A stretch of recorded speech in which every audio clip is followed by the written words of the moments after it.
Rise.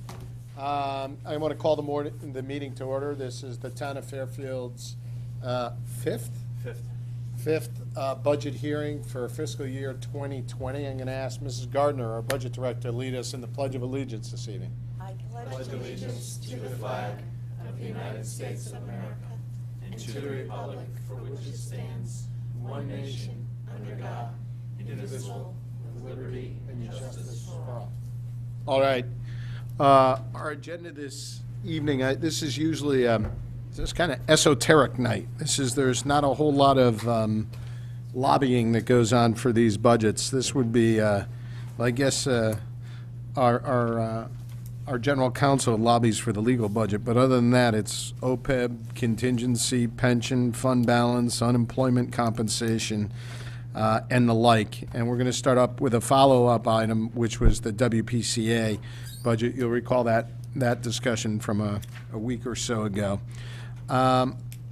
Important programming note. I wanted to tell my colleagues about a visit I took this morning to the marina, because it was a pretty informative visit. So several of the boaters reached out to me after our conversations at this table over the last couple weeks related to revenue from the marina and profit and all that, and the need for additional work down at the marina. So I went down this morning and met with a couple gentlemen and walked through the marina. And it was interesting because I think that the parties are kind of talking past each other a little bit. Okay, I think the boaters are upset because they're seeing these fee increases and they're saying, we're not getting our money's worth here for these fee increases, and the Park and Rec is hearing us saying, make sure you're charging market rate. And the question is, what's market rate and what are we getting for value and the like? And in going down there, it really wasn't that, and I know Mr. DeWitt had a similar experience, it really wasn't that they're not getting something for their money. It's that the marina is not in the best of shape. The interesting part that I don't understand that, Mr. Mayor, I'd like to follow up on was, I believe we set aside money several years ago at this point to dredge that area, the South Benson area, and it has not been dredged yet. And there's significant concerns about people with larger craft being able to get in and out of that channel there, because it's become very narrow. It's become filled with sediment at the bottom, and the boats actually do damage to themselves if they go through there, dragging against the bottom of the bed. And so they believe that there's going to be restrictions this year over when those boats can actually go in and out based on tides. And obviously, if they're paying a fair price for the slips and they're not able to use their boats, get their boats in and out at certain times, that obviously knocks down on their value proposition. So I don't know why the dredging work has not been done there. I don't know. They were under the impression that the applications to start that work hadn't even been filed, and that we set aside the funds 2, 3, 4 years ago, and that it hasn't been done. And it looked admittedly pretty poor today when I was there this morning. So do you know off the top of your head why we haven't? No, I certainly remember the conversation. That's as far as my current knowledge goes. But I do remember the conversation, the discussion that was held here at the Board of Finance, and I'll follow up on that and get back. Yeah, can you get back to us? Because that's an honest to goodness issue they have. Then they took us to the docks themselves, and they were showing me the hooks. It was just me with these two gentlemen. They were showing me the hooks that tie in. And again, I'm not a boater, but it certainly did look dangerous to me. And they were showing me the $250 hooks that people could buy themselves and install. And they were showing me the hooks that the town provides, and the hooks that the town provides looked a lot less stable than the other hooks. And then they were showing some of the boats with the outboard motors where you needed the addition to the dock in order to actually reach the boat, or else you couldn't actually get in the boat, and the boaters right now have to provide that. It's not provided by the town. So I think what they want is kind of a fair hearing and say, we've brought all these things out. they're not being addressed. We're concerned with the condition of the marina, and yet they keep on raising our rates. And their argument, at least in their discussion with me, was not that the rates are unfair or that they're against the price increases per se. It's that the town isn't providing an adequate level of service, but yet we keep on raising the rates. And they don't understand why that adequate level of service, such as a dredging that's already been approved and hasn't happened yet, such as safety concerns on the dock, haven't happened yet. And they were very interested and were very much aware that this board last year called for a business plan for the marina. And they were very interested in seeing, what might be held from a business plan. And that wasn't just, and they were very cognizant of the fact that that business plan wasn't just swapping out the current piers and et cetera for new ones, but a fully fledged business plan for what that marina could and should be like to be competitive with other municipal facilities around the state. It was fascinating, and I think it was well worthwhile, and I think you should arrange to go down if you haven't, just so that we stay informed. Yes, Mrs. Marmion. I thought I heard that there's going to be a public kind of vetting of some of the plans for the marina. Didn't the gentleman? They did say that, yes. I think that's coming up fairly soon, where people can talk about their concerns or the issues, et cetera. So that might be something, I don't know the date, but we should look into that. And they didn't give us a date, and I don't know that one's been set, but you're absolutely right. But again, what the boaters themselves, and again, do these gentlemen reflect all the boaters? I don't know. But what their concern is that even at that, they're focusing on the physical structure and not really what's the business plan. What can we do for the marina? What's out there further? Is there opportunities on the shore to do more? Sure. It was just a fascinating discussion, and I get a more full appreciation of what their concerns are, and certainly when it comes to the dredging and stuff like that. Well, I understand some that. of the emails that I got, I think we all got them as well, were trying to distinguish between the responsibilities of DPW, which when they stated Yes. when they were here, they were responsible for replacing the hooks, for example, versus, what control does Parks and Rec have? So there's a little bit of a, who does Correct. what that I think we should better determine who Right. has the purview to handle some of those things. Yeah, I wouldn't say mismanaged over the number of years, but I would say undermanaged is what the feeling that I was getting from these discussions, from their point of view, right? Mr. Walsh. Joe's here from DPW. Joe, why don't you tell us what your responsibility is there?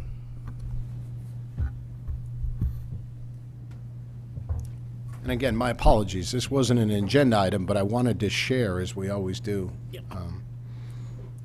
Go ahead, Mr. Michelangelo. Sure. So DPW maintains all the grounds out there, including the grass clippings, sweeping the lot, snow plowing.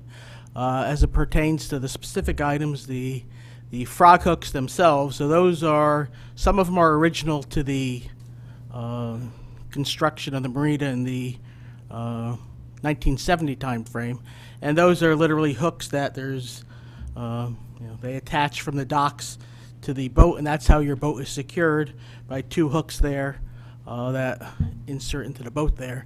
The larger boats have a somewhat different type system where they have, it's like shackles that run up and down the pole.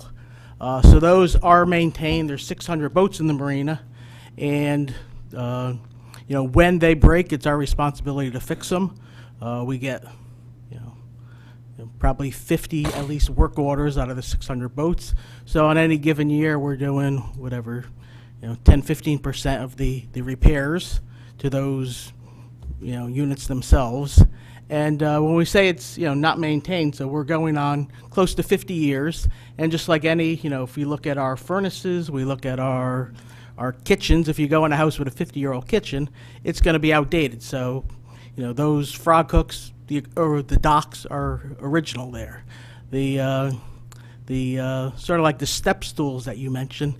If somebody, one of the problems was that if somebody can't navigate from the dock to the boat by getting on your boat, people were rigging up, Boards. And everyone was a little different. So we got a prototype that was designed with a sort of like a step on it. So it allows you to step from the dock onto the platform of the frock hook onto your boat. That was sort of a prototype design. It went through the Park Rec Commission. If somebody wants that as opposed to the standard frock hook, they can purchase one and we'd install it for them. Right, but then if they went and moved their boat or their slip change, their purchase had to stay there. Correct, because there is, there is quite a bit of labor in attaching that. And one of the other reasons is that, you don't want, a novice, attaching. Installing it. Yeah. Yeah. And everyone was a little different, the systems where they got at the boats. So the marina is old, a lot of the equipment is original, and we do maintain it. There's not a day that goes by where we're not working at the marina. The situation with the dredging, so the dredging was approved several years ago, and the design and permitting of it does take time. So under the best possible circumstances, if everything went favorable, we would have been able to do it this year. This was the earliest we could have done it as the sequence plays out. We are not going to be able to do it this year. The permits should be in place, and we should be bid to be able to do it during our winter shutdown.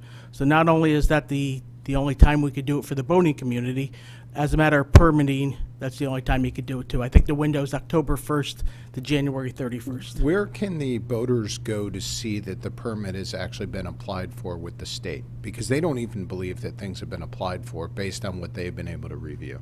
Okay. There is an office at the DEP. I can shoot it to you with who the contact is. So yes, it is. They can't applied go on the for. state They- websites and see it? Yeah, I couldn't tell you specifically where to look. And there is the type of permit we're applying for is a certificate of permission. So we're going for a certificate of permission to dredge the South Benton Marine channel, and it should be accessible. I could get you a contact person from DEEP to get that Yeah. information. No, I just think it's, like I said, I think people are talking past each other. And I think that there's a lot of miscommunication is what I'd say. And that's growing the frustration. Anyway, yeah. And I'll go to- Joe, was that a grant, that money for the dredging, or was it part of the budget process? That was capital non-recurring. That was $700,000 that was done through the boards a couple of years ago. So that money's in a specific account, just waiting to be, Well, we didn't used? bond it yet, right? Because we haven't used it. so we can right? just bond it years later? Yes. Okay, Authorized but unspent. okay. We've spent money on the design, so we've been spending some money on it. All right, and there's still enough money based on, all I hear about is these buildings, they go up, 4 to 8% a year and all this stuff. So there's still enough money to get the project done? Yes, there is. Okay. Is there any way with Parks and Rec and your office that the boaters can get some type of newsletter at the beginning of the season that would fill them in on all this stuff? So that there's not confusion, that people have a reasonable expectation of when things are going to be done? Yes, and we're working on that right now with Kathleen Griffin of the First Selectman's Office. Yeah, even if it's on the town website or something like that. Okay, great. Working on it today. Thank we're you. working on it. And I just want to do this quickly. We're going to miss. It was a quick question and kind of is right following that. I was going to ask, do we currently have a marina manager? Just yes. hired. Probably first week of February he came on board. Yeah. Okay. Thank you. All right. I don't want to, because I promised I wouldn't. I just wanted to let my colleagues know that. And it was a worthwhile look, particularly for someone who's not a boater. Thank you, Mr. Michelangelo. Mr. Chair, just a Yeah. reminder, we're going to do legal. Going to and do legal. Yes, I know. And Mr. contingency. Lesser is jumping up and down. He's going to kick me, I know. So let's bring up, the first item on tonight's agenda is going to be legal and contingency. Thank you, Mr. Lesser. He was kind enough to adjust his schedule to be here. We're going to do legal up front, and then I'm going to ask for a motion to go out back to briefly go through anything that's pending that's got to go in private executive. Linda, can you give me the page number, please? I'm going to excuse recuse myself from this budget. Mr. Lesser and I settle matters on behalf of the town and private clients, so I will step out for his budget, but I can be here for contingency. Thanks. We'll grab you and we'll go out back for contingency. While you're looking, I'd just like to thank you all for accommodating me tonight. Yeah, sorry, my little brief foray there into the marina took a few minutes. So we're going from, last year we were at 400, oh, I'm sorry, it's page 76. 422,811 to 438,825. You want to, it's all fees and professional services. Why the increase, Mr. Lesser? It's just an estimate as to what we think we're going to incur in the coming year, and the increase really isn't that much. We've increased, over the 19 budget, we've increased 15,000 on general, another 15,000 on litigation, and then we added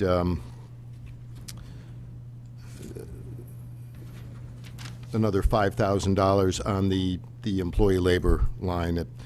We've gotten some CHRO cases that we send out to be handled, but it's, again, we've been pretty close on the past budgets to what we've been budgeted, so I don't expect much difference. Questions, comments on this budget? Ms. Marmon? Can you tell us where you are to date with the current budget? Are we tracking well? Are we? I think we're tracking well. I expect to be on budget, although I think Linda could tell you better. Do you have it?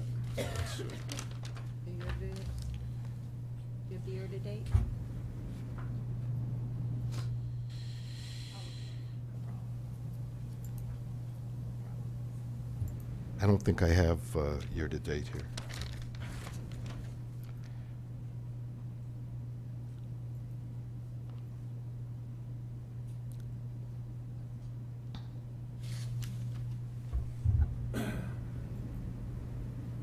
This is something that you really almost can't anticipate anyway, because you get bills from different attorneys at different times, and sometimes the work increases, sometimes it's slow, and since they all bill hourly, it varies.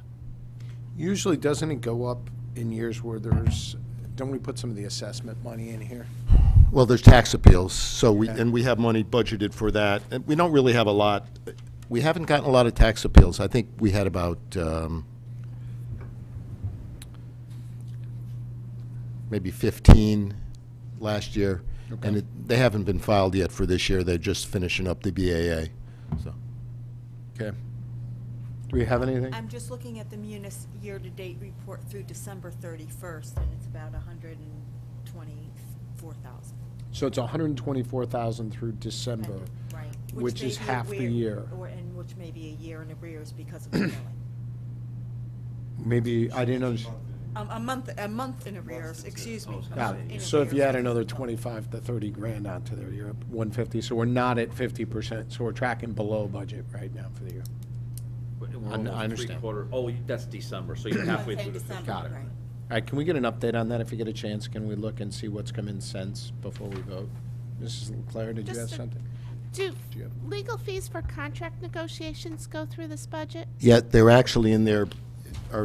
Emmett Hibson is who does our labor negotiations, and if you look on employee labor, you'll see that he gets a stipend, a fee, in addition to his duties as the HR director and risk management director.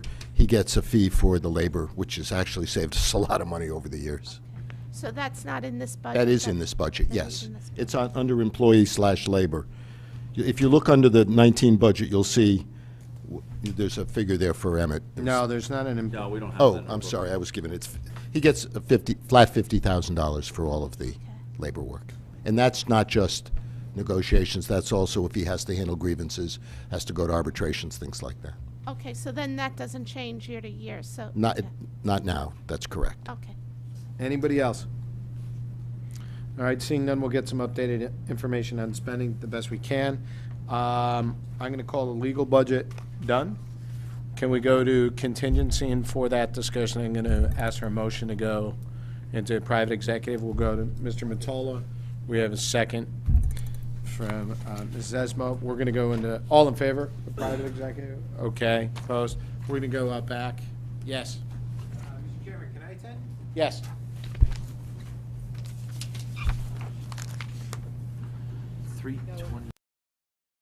That's going in over by Sacred Heart. I think there may be some confusion between capital projects and the budget. And In what way? What do you think there's some confusion on? well, You know, it's interesting accounting.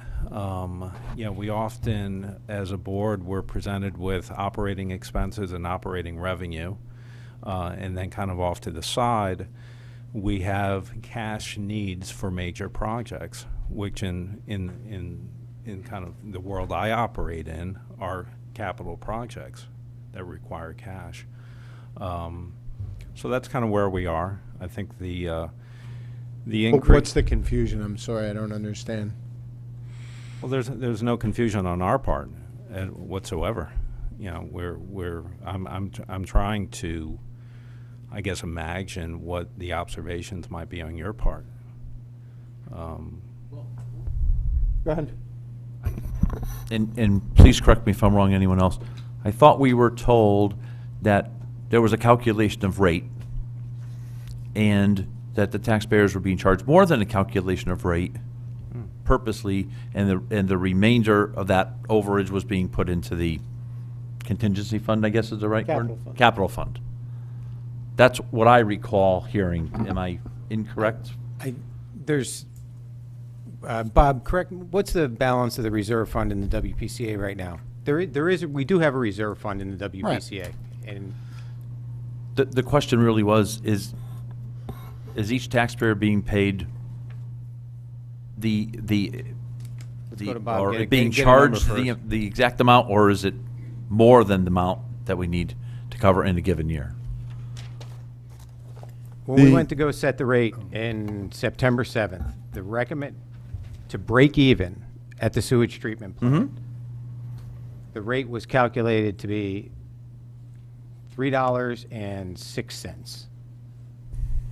Last year, we were paying $3.40. I believe the department recommended rate was $3.60. The commission set it at $3.90. $3.90.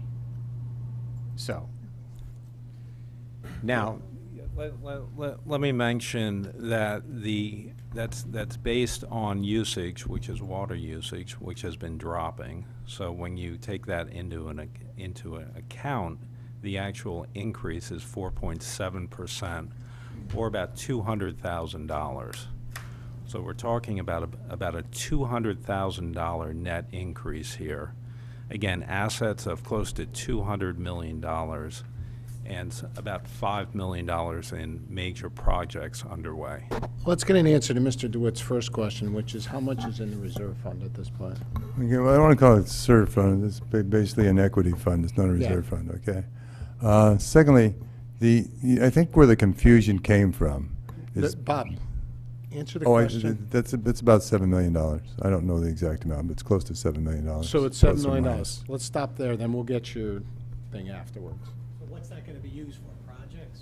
Is that? Well, that's where I'm going. I think Well, where the that's what he already said. The confusion is, there's a approximately $60 million upgrade that's down the line, all right? And then that's the conversation that's been had about whether or not, who's going to pay, whether it's 100%, 50%, 50-50, 100, 0, 100, whatever, okay? But aside from that project, there's another identified, I don't know, $10 to $12 million worth of projects that are normal operating. 10 to 12 million, 10 to not 12 10 million. to 12 billion. Did I say thought- billion? Well, I hope not. 10 to $12 million worth of I&I projects and pump station repair projects, just construction maintenance projects that are normally funded out of their So here, fees. let me say this. There's no confusion on my part, all right, on the difference between operating and capital. There's also no confusion that we have the funds set aside so that so that you guys can properly manage capital needs for ongoing capital projects, or, for lack of a better word, routine capital projects that come up, as to your point, to a facility that size. It's all very appropriate, right? What had gotten back to us, which we were concerned about, and this wasn't a confusion, it was a concern and a question, was in your discussions over rate, was there thought about setting money aside relative to the $60 million project?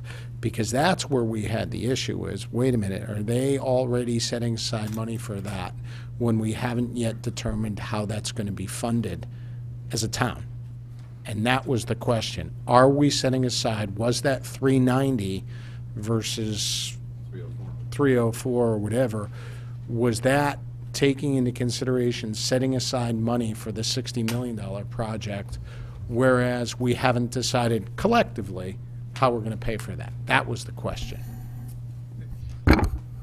I'm going off memory of September, but I believe that there was a piece of soft costs and planning that were starting to enter into this budget that might have gone into that calculation. I can't recall, but I'm pretty sure there was some soft costs there.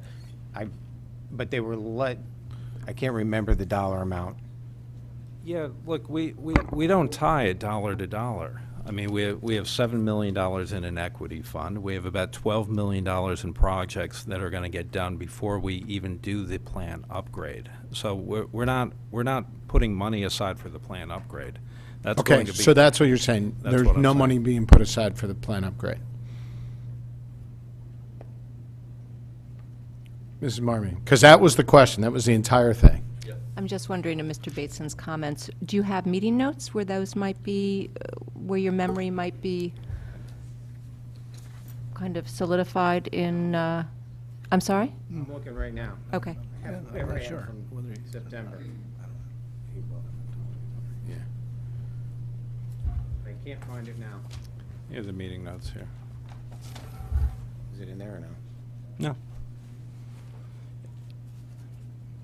Okay, I'm not seeing anything in front of me for this budget. I'm not.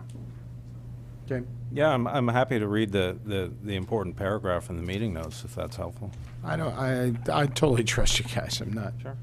I just wanted to make sure, we wanted to make sure that we were communicating properly and that the discussion happens before we start charging people. That's it. Mr. Walsh. When you guys talk about your capital projects that are going to be happening this year, do you make a list of them? Is there like a computer-generated like piece of paper, or do you guys just like talk about them out loud and not document what they are? No, there's four. There's what? Four. There's four. I'm happy to read them to you. Okay, so out of those four, is there anything regarding planning and soft costs for the new revisions to the plan? Yeah, sorry, I just found it in my notes.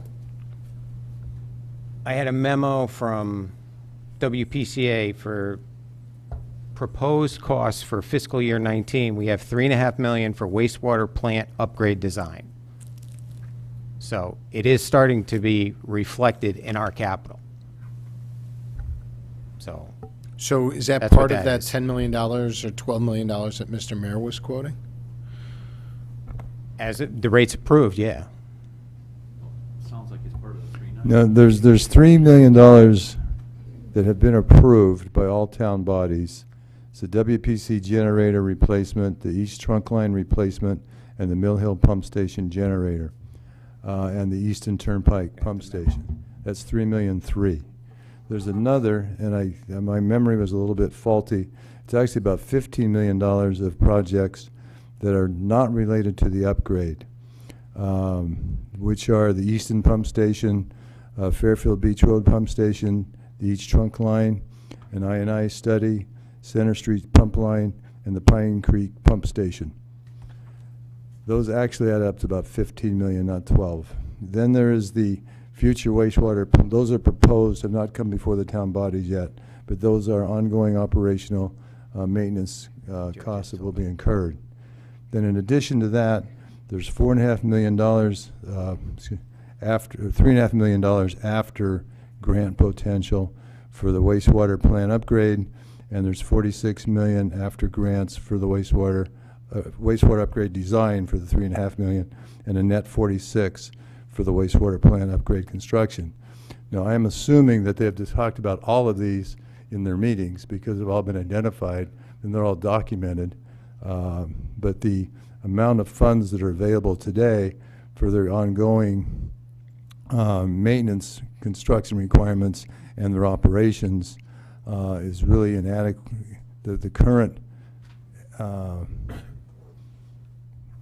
current equity balance is insufficient to cover that, so it has to come out of How much are we future gonna generation. add to the equity balance this year?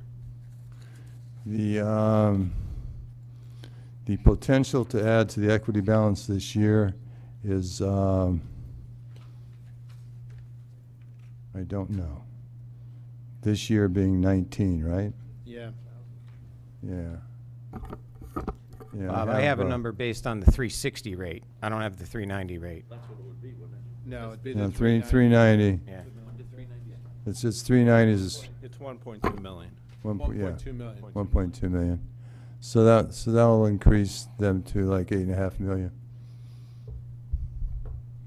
Any other questions? Yeah, Mrs. Esmond. Thank you. So, Bob, the projects you just listed off, read off, these should all be in the goals that are in the summary in our budget book? No, no, these are just proposed projects. They're not budgeted. They're they're things that need to be done. They will be brought before the town bodies as capital items, not in the budget book, when the time comes. They're listed as goals, so I just thought perhaps Yeah. some of them overlapped.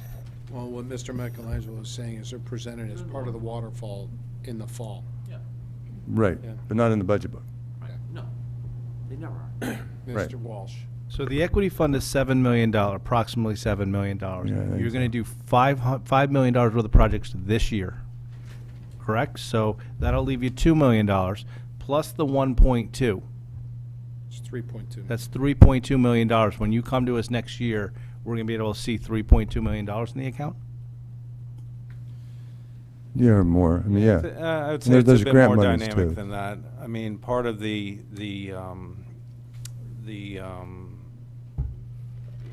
pump grade, we expect to be reimbursed from Sacred Heart to the tune of $1 million. Some of Come these. back in. It's a reimbursement. Yeah, reimbursement that comes back in, some of these projects. You know, the one thing I've noticed in being on this board for a number of years is we've been talking about an upgrade to the wastewater treatment plant for 4 or 5 years. We've been extremely effective in really postponing that. It's by far and away the most efficient and effective plant in the area. Usually on par, about 30 to 40% less expensive than the neighboring towns. There's about 10% of the town population that pays the minimum of $125 a year, entire year, to have their wastewater, their sewage treated. So we're pretty good at making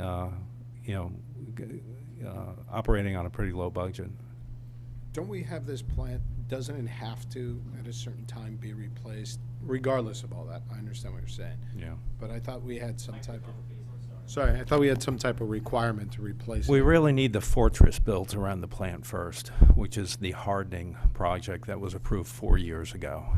We can't really put $60 million in upgrades in with threatening that to the elevated tides.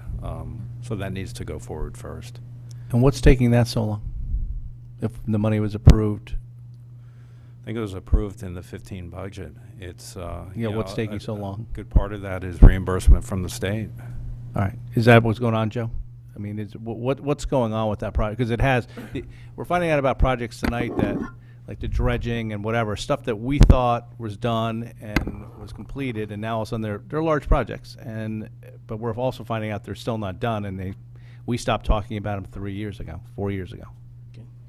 The bid for the hardening project came back in the fall, Huh? and they came in over the allocated amount that we had between the state CBDG grant and the funds that were appropriated by the town. Mm-hmm. We're seeking additional community development block grant funding for that project. As other, How much is that? the shortfall is about like 1.75 million. Wow. And we've got What was the total budget? That's a big number. the original budget for the project was I believe 3.88 3.0888. We were only off by 40%. Okay. Well, once again, the grant that we put in was before it was ever designed. I know. And one of the things that was envisioned is that would be able to construct most of it using a earthen berm. Because of the tidal wetlands there, more of it has to be steel sheet pile than earthen berm, so that's what drove the cost up. When was this known? Well, it was known in the fall. We've been talking about it at our WPCA budget. One of the things we need to know is how much the state Department of Housing is gonna give us for the project. And then once we have a amount that's not gonna be funded, then we could request it for the town boards. But right now, I don't know if we're gonna need $1 locally or 500,000 or 800,000. This wasn't in the waterfall last fall, was it? I mean, I don't have the waterfall memorized. Correct. I'd have to look at it. We still, I can't tell you what that number will be. As other community development block projects are finishing up throughout the state, money is not being, not all the projects are being expended. So DOH expects to get money back. They are getting money back. And we have a soft commitment for them for about $1 million of that. 800,000 from a DOT project and 200,000 from another project, and we are optimistic we'll get more, but I can't ask for money today, or we can't ask for money today until I get a dollar amount to ask for. But to clarify, just because I want to understand this, this is a hardening project that needs to happen. This is not optional. Correct. It's efficient to happen too, or else it's more efficient than hardening the individual facilities. I totally get it. No, I'm not questioning that side of it. I trust the board completely. I trust it. I guess what's frustrating is this is the second one in as many months that's coming up that said, we don't know the status of the funding, and this was known many months ago. And yet we've been approving capital projects without knowing that, oh, by the way, this could cost us anywhere from 1.8 million to a couple $100,000. But it's going to cost us something, right? Unless the state DOH pays for the entire amount. Right. And we're making other capital decisions not knowing that. And not specific to you, but this is twice. That's a question. Why is this happening? Yeah. Is this considered a WPCA project? Is it the hardening, or is that something that's? Well, the funding for the project, the funding for the project, a $3.088 million project that was approved several years ago. Right. 75% of that was funded by the Connecticut Department of Housing. 25% was funded locally, and of that locally, it was split half between the WPCA funding and half between the town funding. So whatever the delta is that isn't. We're going to have to do that split again. Well, whatever it is, I don't know that number to even ask. Maybe not, I don't know. We're finding out No, I about agree. projects that aren't done, and we're finding out about projects where we're underfunded and there's a potential liability. I mean, this project isn't, and this was to my earlier point, this is a must-have. This is not a optional project. Correct. It's a project we Right. fully intend to And we've known complete. since the fall, and we're sitting here in March, and we've done capital projects, we've done non-recurring capital, we've done all this without the knowledge that we've got this potential liability out there that we're going to need to pay for, one way or the other. And you're absolutely right. You don't know whether it's 50,000 or 1.7 million. But that's a significant number. When are we going to know what the number is approximately? And once again, we have a letter from Department of Housing, a soft commitment. Of $1 million. Correct, and probably by the end of April, as the other projects are completed, and they get their money back from local communities, and they figure it out to the penny what they have, they'll be able to tell us what we could get. Maybe we have an update in May or something on it? I think we've got to decide what we want going forward, because I'm concerned, at this point, my auditor's ears are up just, and this isn't to the WPCA, this is just in general. What else don't we know about? is really what's concerning me. Mr. Chairman? Yes, Mr. DeWitt. The, in our waterfall presentation, we do have an exhibit from Mr. Michelangelo about projected costs, but it's not actually in the waterfall. So it says, for example, FY '21 is a $58 million cost with a $12 million Yep. grant, but it's not in the actual waterfall, so. Thank you.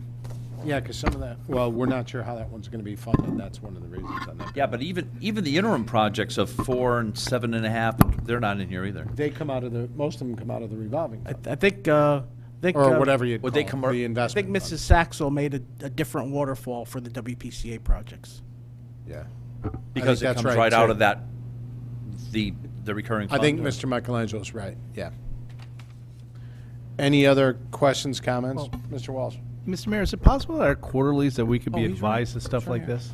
Because we're making decisions on things such as, should we do the golf course renovation at $7 million? But we don't know about FEMA. not giving us possibly $3 to $3.5 million. We don't know that Joe's received notification that we're about $1.75 million short because of some changes in the requirements of that project with the sheathing versus the berm. It just seems like we should kind of get updated on projects that we might have more money or even less money. Like maybe you've been notified that there's something that's going to cost $1 million less for some reason because he got a housing grant. What? That'd be nice to have something less. We haven't Yeah, had but is haven't there a had way that to get like, experience. so we would all just be on the same page, so we're just kind of not as surprised, I guess. Well, and what projects we haven't done for whatever reason. Mr. Chairman, I want to circle back to our capital portion on the WPCA, what I'm seeing. I think the time is right to start talking about this plant upgrade I agree. and who's going to pay for it. I mean, yes, in the WPCA capital, I identified in fiscal year 19, we're going to start to talking about the $3.5 million. I couldn't agree more. I've been How that's waiting going for to it be to come paid for, before though, us. might circle back to what we're talking about in the reserve fund. Agreed.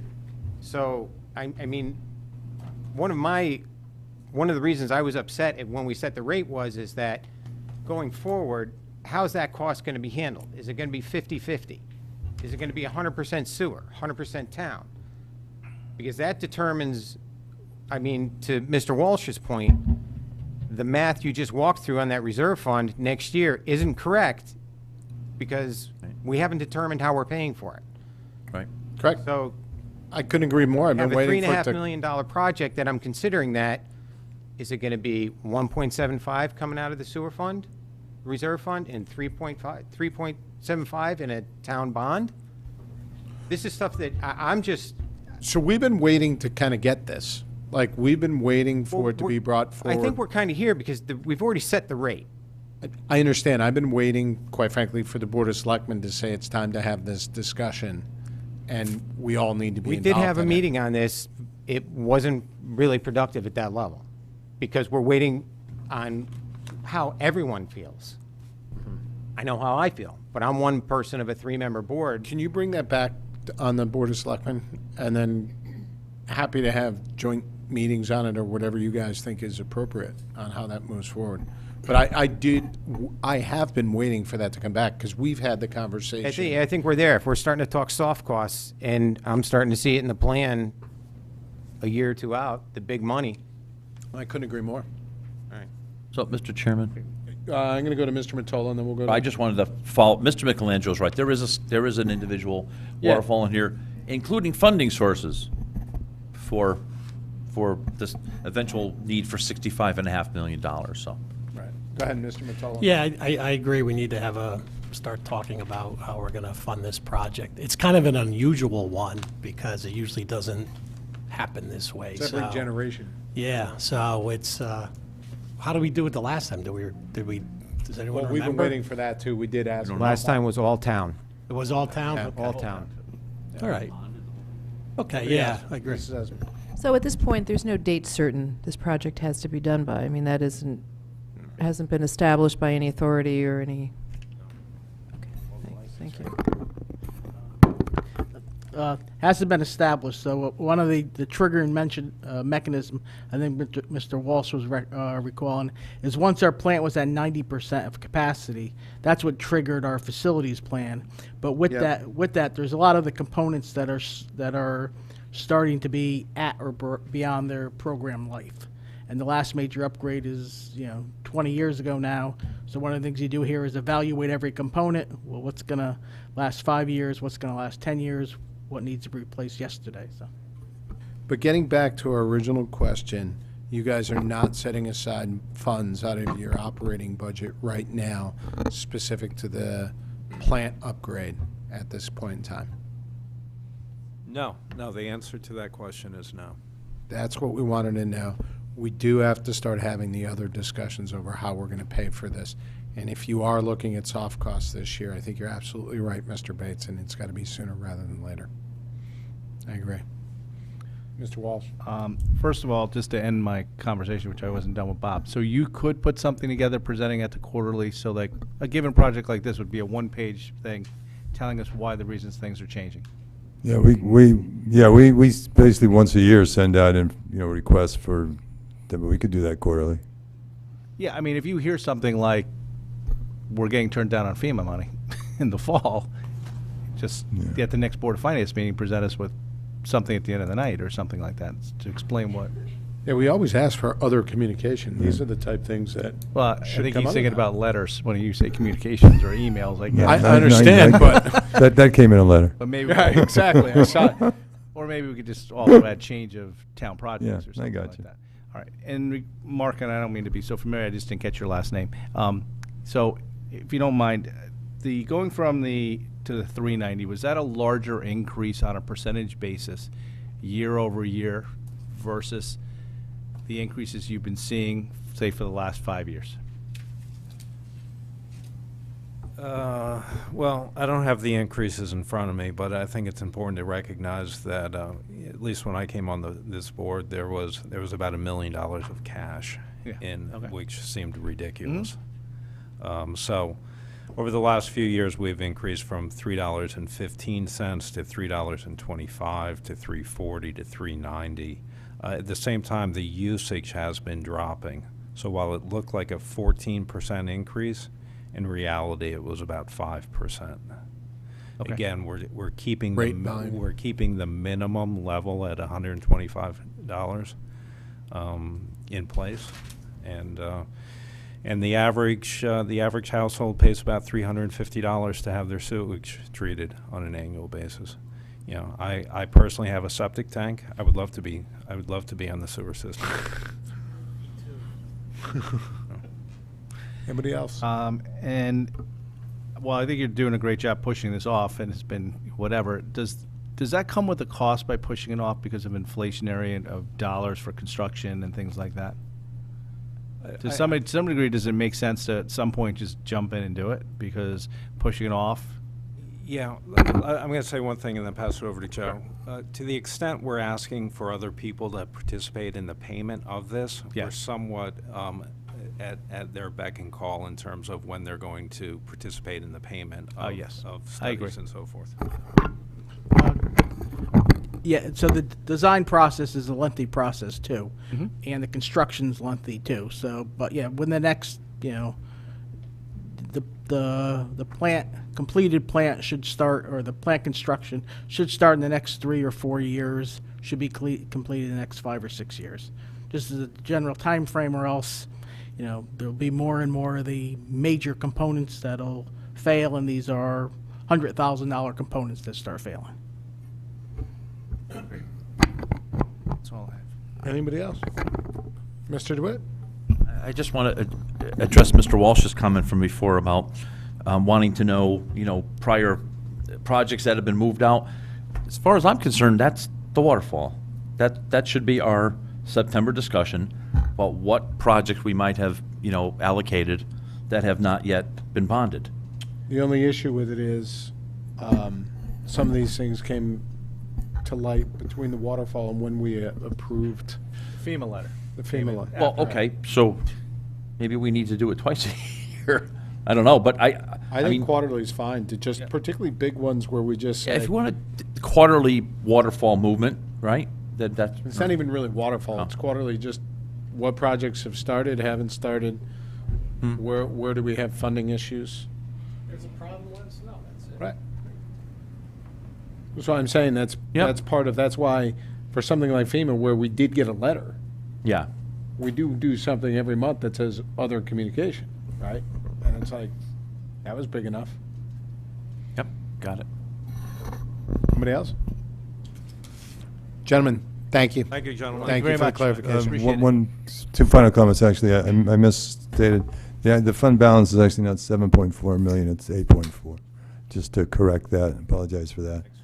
And secondly, one of the things that didn't get put together for tonight was a schedule of rates, our rates relative to community rates around us.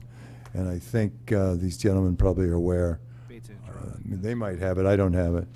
But our rates are, my understanding, are pretty low compared to the rest of the world. In fact, thank you, Mr. Ellison. So basically, our rates are $390 for 18, Reading $1790, Trumbull Industrial $630, Residential $575, Bridgeport $595, Westport $620, Newtown $834, Darien $565, Stanford $5, Norwalk Commercial $5. So our $390 is real low.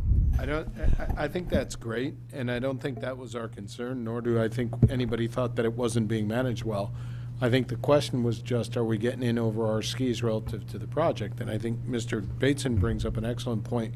We're getting so darn close, and we've been waiting for the discussion, right? Some more information to have the discussion, and to his point, it's time. Right, yeah, no, I totally agree with that, but the rates are not necessarily a difference in operational efficiency and effectiveness.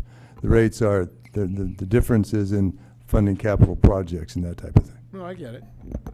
But the rates could also be different in those towns based on their limited Volume. their limited number of customers. Right. Because we're a bigger town than many of the ones that you mentioned. So we're dividing it between whatever. Another reason could be, I mean, the bond is already paid off for the last major thing that was done down there, right? It's paid off probably after 20 years. So that's not being divided by the town. It wouldn't matter to the raise because it's paid off by the Because town you'd have to anyway. raise the rate to pay It for was- the. No, it's paid by the town. No, but it's Well, not always paid by the in town. Ours, not in other towns. Right. Yeah, what I'm saying Yeah. is other towns might have the rate users. Yeah. Having just gone through a $60 million thing and or having a smaller town. Yeah, I mean, I there's all sorts don't of know variables exactly in what there. message you're trying to deliver to Mr. Wallace. I mean, the point I was trying to deliver is that our rates are low for two reasons. One, we're effectively and efficiently run, but also primarily adequately funding capital projects compared to what is normal in the industry. The town has been sufficient. Okay. Do you know whether Bridgeport has a modern facility? Yeah, they do. Okay, they didn't for a while, but they put it in? Okay, so that message just completed it. Okay, thanks. All right. Thank you, guys. Thanks for coming out tonight. Appreciate it. All right. What page is OPEB on and pension? 266. Thank you. 266. We have some support documents for that. Great. Can we grab those? Gentlemen, thank you. See, you've been waiting all night. It's all right.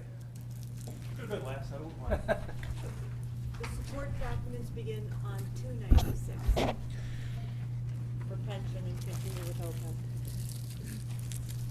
296, support.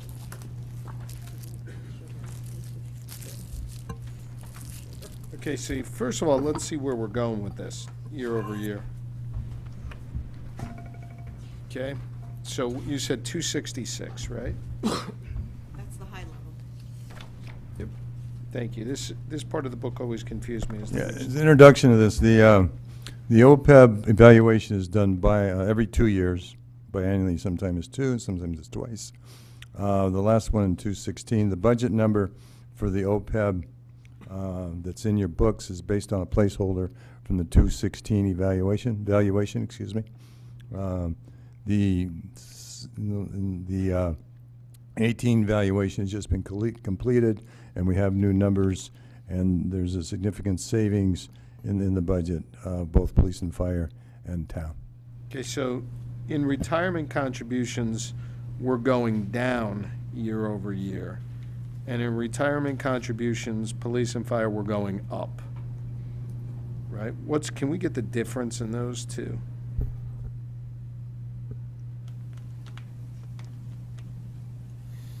Not sure what you're looking at. Well, page 296. Yeah, retirement contributions on page 266. Yeah. Right? You're recommending a $235,000 reduction to the contribution on the general retirement, and you're recognizing, you're asking for only a $150,000 increase on the police and fire. So we're actually reducing the amount we're putting in our retirement funds year over year by 70 some odd thousand dollars. Isn't that because of the contracts requiring 401As, so we have less employees? That's what I'm okay. asking. Okay, so, Bob, if that's the case, we have more employees now, the new employees coming in under 401As, that's why 401As are going up for the contribution? Yeah, the 401 went up $100. 90. So Right. and we should expect this to continue, right? Going. Well, I don't think I mean, Stephen can address this better than I can, but I don't think we're kind of over that curve yet. No, yeah. Where it's going to start going down. I think we've had some good, I thought we were going into OPEB first, I apologize, that's why I was giving you the OPEB I was just on this page, and I was just, I just need to know which numbers you're looking Yeah, at. right. yeah. Yeah. Well, So, Bob jumped but- ahead, right? I'm just looking at 266 and talking about retirement benefits, right? Right, but the first line is OPEB. Well, no, we can do his line first. Are you looking at a But line we can that was? we can do either one. But the one that jumps out, Just showed you who was chairman, I guess. yeah, the one that just Exactly. jumped out, the one that jumped out is going down 8%, which is retirement contributions. Everything else is pretty well in line with what your expectation would be, except the retirement contributions, which is going down by 8.8%. And what he's talking about, Stefan, is the town side, not the police and fire, just the town. So the town's going down from 5.04 million to 4.77. Is that what you're asking? Is that, It's- I believe those are the numbers you're looking at, right? No. No, The town's going because- down from 2,645 to 2,411. The, I don't have the number you're looking at. no, you don't have that. Well, that's not comforting. No, because the number's broken up But I into do know the pieces. town number, the The town's number- contribution went down. Gross number is split between three locations. Board of Ed workers, WPCA, and, Yes, WPCA. and you're looking at the work, you're looking at the town piece. Yes, so Stefan's Okay. talking about the gross number, but you're looking at the piece that's attributable to the general. I need that fund. page. Gotcha. Yeah, he needs the page. Do we have an extra Yeah. budget book for him? Is there one in the back? and Holcomb supporting data. Yeah, Yeah. forget it. Chris, Got it. will be like- Test 1, 2. This page is out of the Hooker and Holcomb book, so. But this must be just one group, 'cause that's it. Yeah, okay. I don't have it broken up by the three groups that you do internally. Oh, okay. Got it. My concern Yep. is we're going. Yep. Yep. Okay. Yep. We don't have that. It's just saying it's not going down. I don't think we, Linda, I don't think we did get that this year. The Hooker and Holcomb, I don't have Okay. 2018. Yeah, it was a link. That's fine. Sent it to Okay. you. It was- But the answer is the same regardless. Right. We sent If I'm you looking at the links. gross and you're looking at it just Oh, we- broken down by more the than a three link. different Understand. groups. It was Yeah, if we go to 296, Oh, I we have get to it. go to the links. There's so So, much follow-up. I don't think you want to know why the numbers went down? Yeah. And that's both mostly due to experience. See when you got it. So on the town side, because we're talking about that one, there was very favorable mortality experience. Hey, guys. Come, one at a time, yeah. Go ahead. So the bulk of that was due to mortality experience. So you had favorable experience. So people didn't live as long as we expected them to on the town side. And that transpired, lowered your liabilities, and that in turn lowered what you're required to make for a contribution overall. On That's the sad. flip side, if I looked at the police and fire. Not the way we want to make up a budget deficit. No, no, on I the don't flip think, side, you the know. police were kind of the opposite. They ended up living longer than expected based on what we're using for assumptions. I know you don't like to talk about that, but you asked how the numbers went down. No, that's fine. It's the not like you're out driving there force. killing them, so I get it, but. I'm only reporting. I'm the messenger. Right. All right. Questions from people on this? We want to go through your presentation? I just noticed that and that concerned me. 'Cause- In Yeah. general, is there any reduction to the retirement amounts because newer employees are going on the 401A? It'll take time. How long do you think that's going to take? Like so I'm not noticing any of that right now in this You budget. will not, because you still have the bulk of the workforce accruing pension benefits. Yes.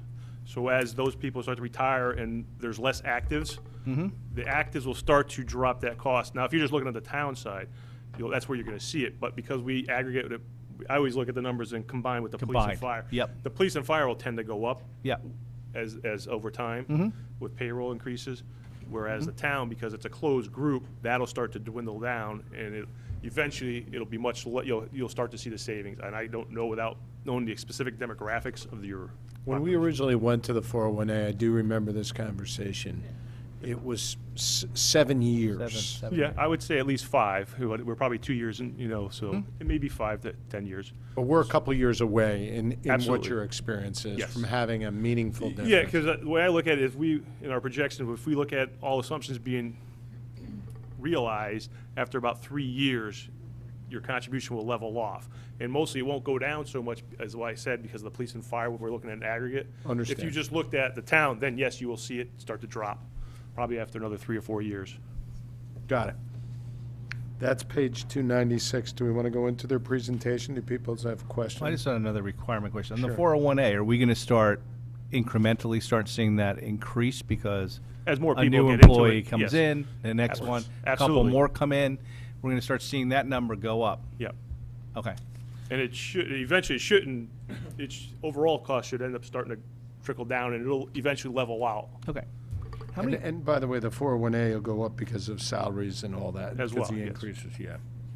But it'll be exasperated because of the increasing population as well. In Connecticut, how many towns does your firm represent in doing this type of stuff?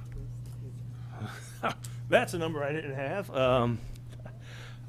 Municipalities. More than 20? Oh yeah, I would definitely. More than say. 50? That I don't know. I Okay. mean, if you count the number of plans we work on, sure.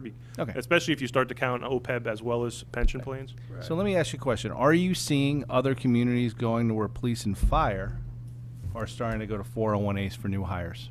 I Not know, so like- much police and fire, not so much. Okay. Absolutely. Towns, yeah, it's been a mixed bag, Yep. yes.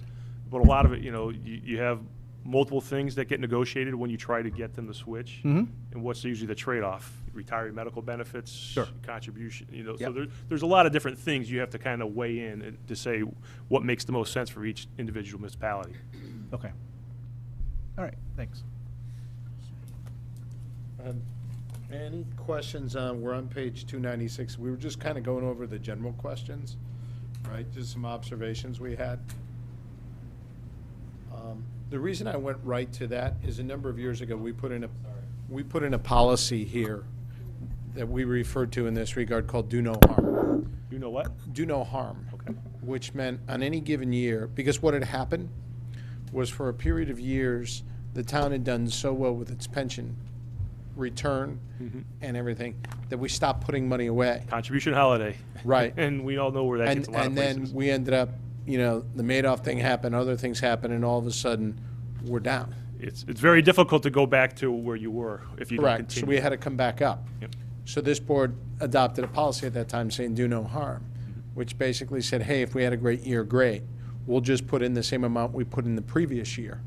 We won't take, Yep. we won't take the upside. Yep. We'll continue to fund it at the same level we did because we know we're going to get burned Yeah. with a bad year in the future.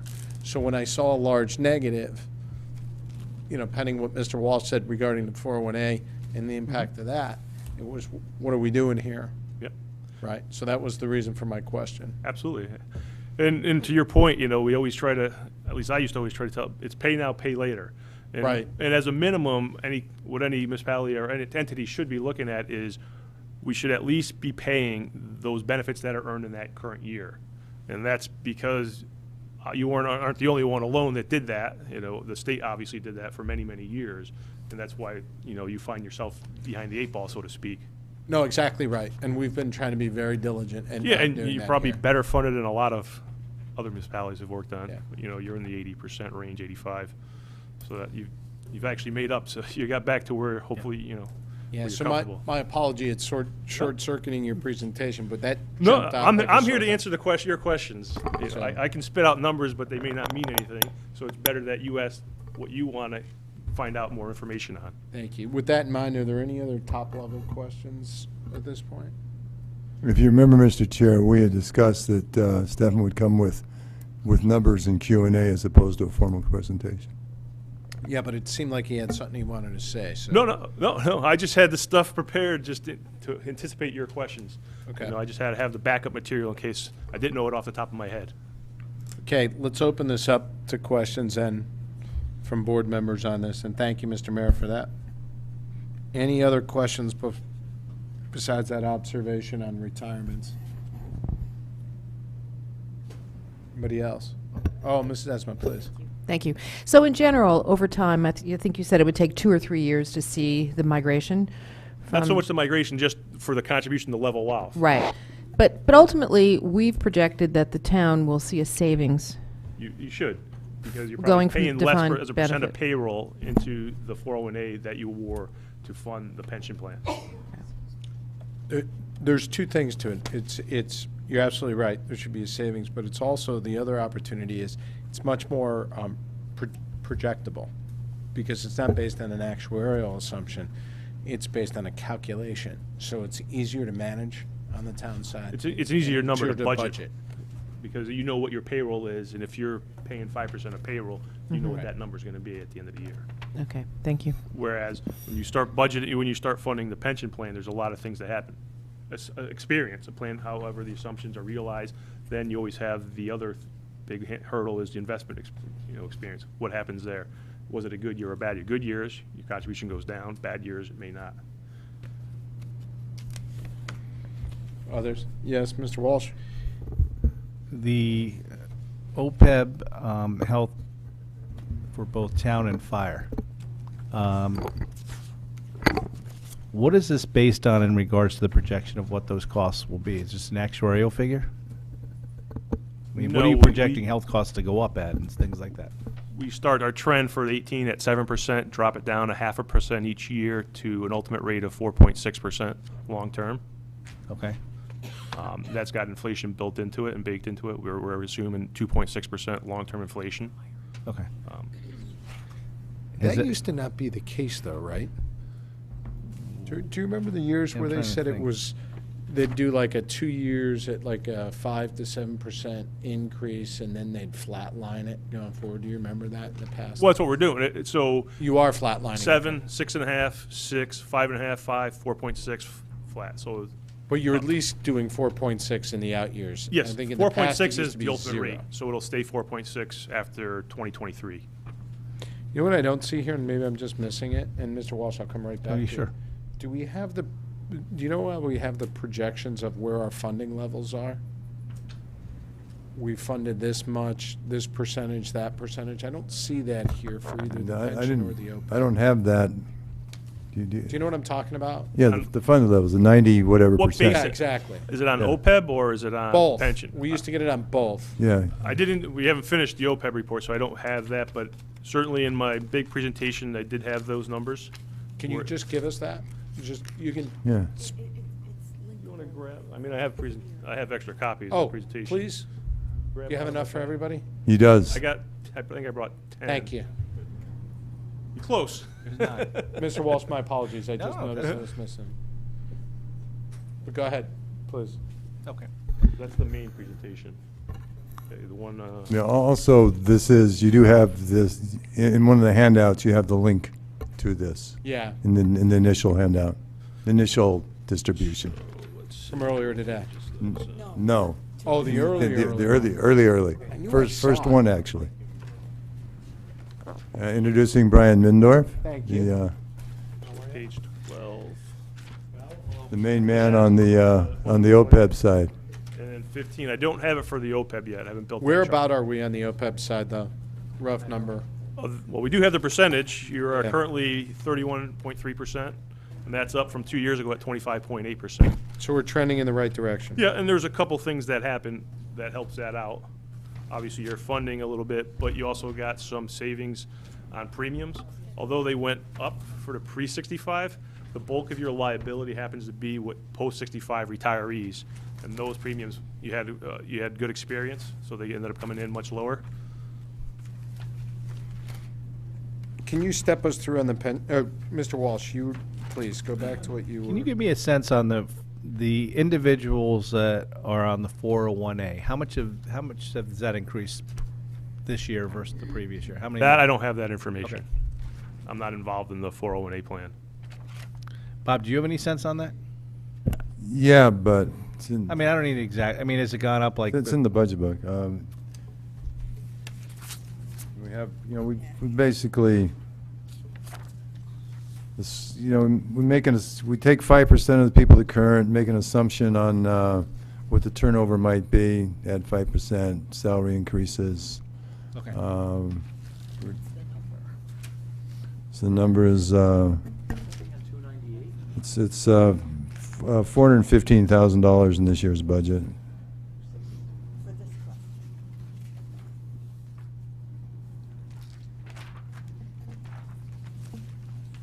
Mrs. Esmond. Thank you. On page 12, so this graph goes out to 2022, and the footnote says you're making an investment return assumption of 7% thereafter. So that carries out to the 7% started in 2016. 2016, and you're comfortable with that number? At this point in time, as if anything's change, and so for instance, if you change the mix of your assets, we will look at that and what's the long-term expected rate of return of that, and that it may be warranted to lower it a little bit or not.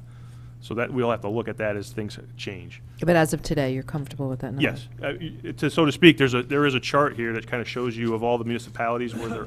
Oh wait, that might be in my other. That's in my other presentation.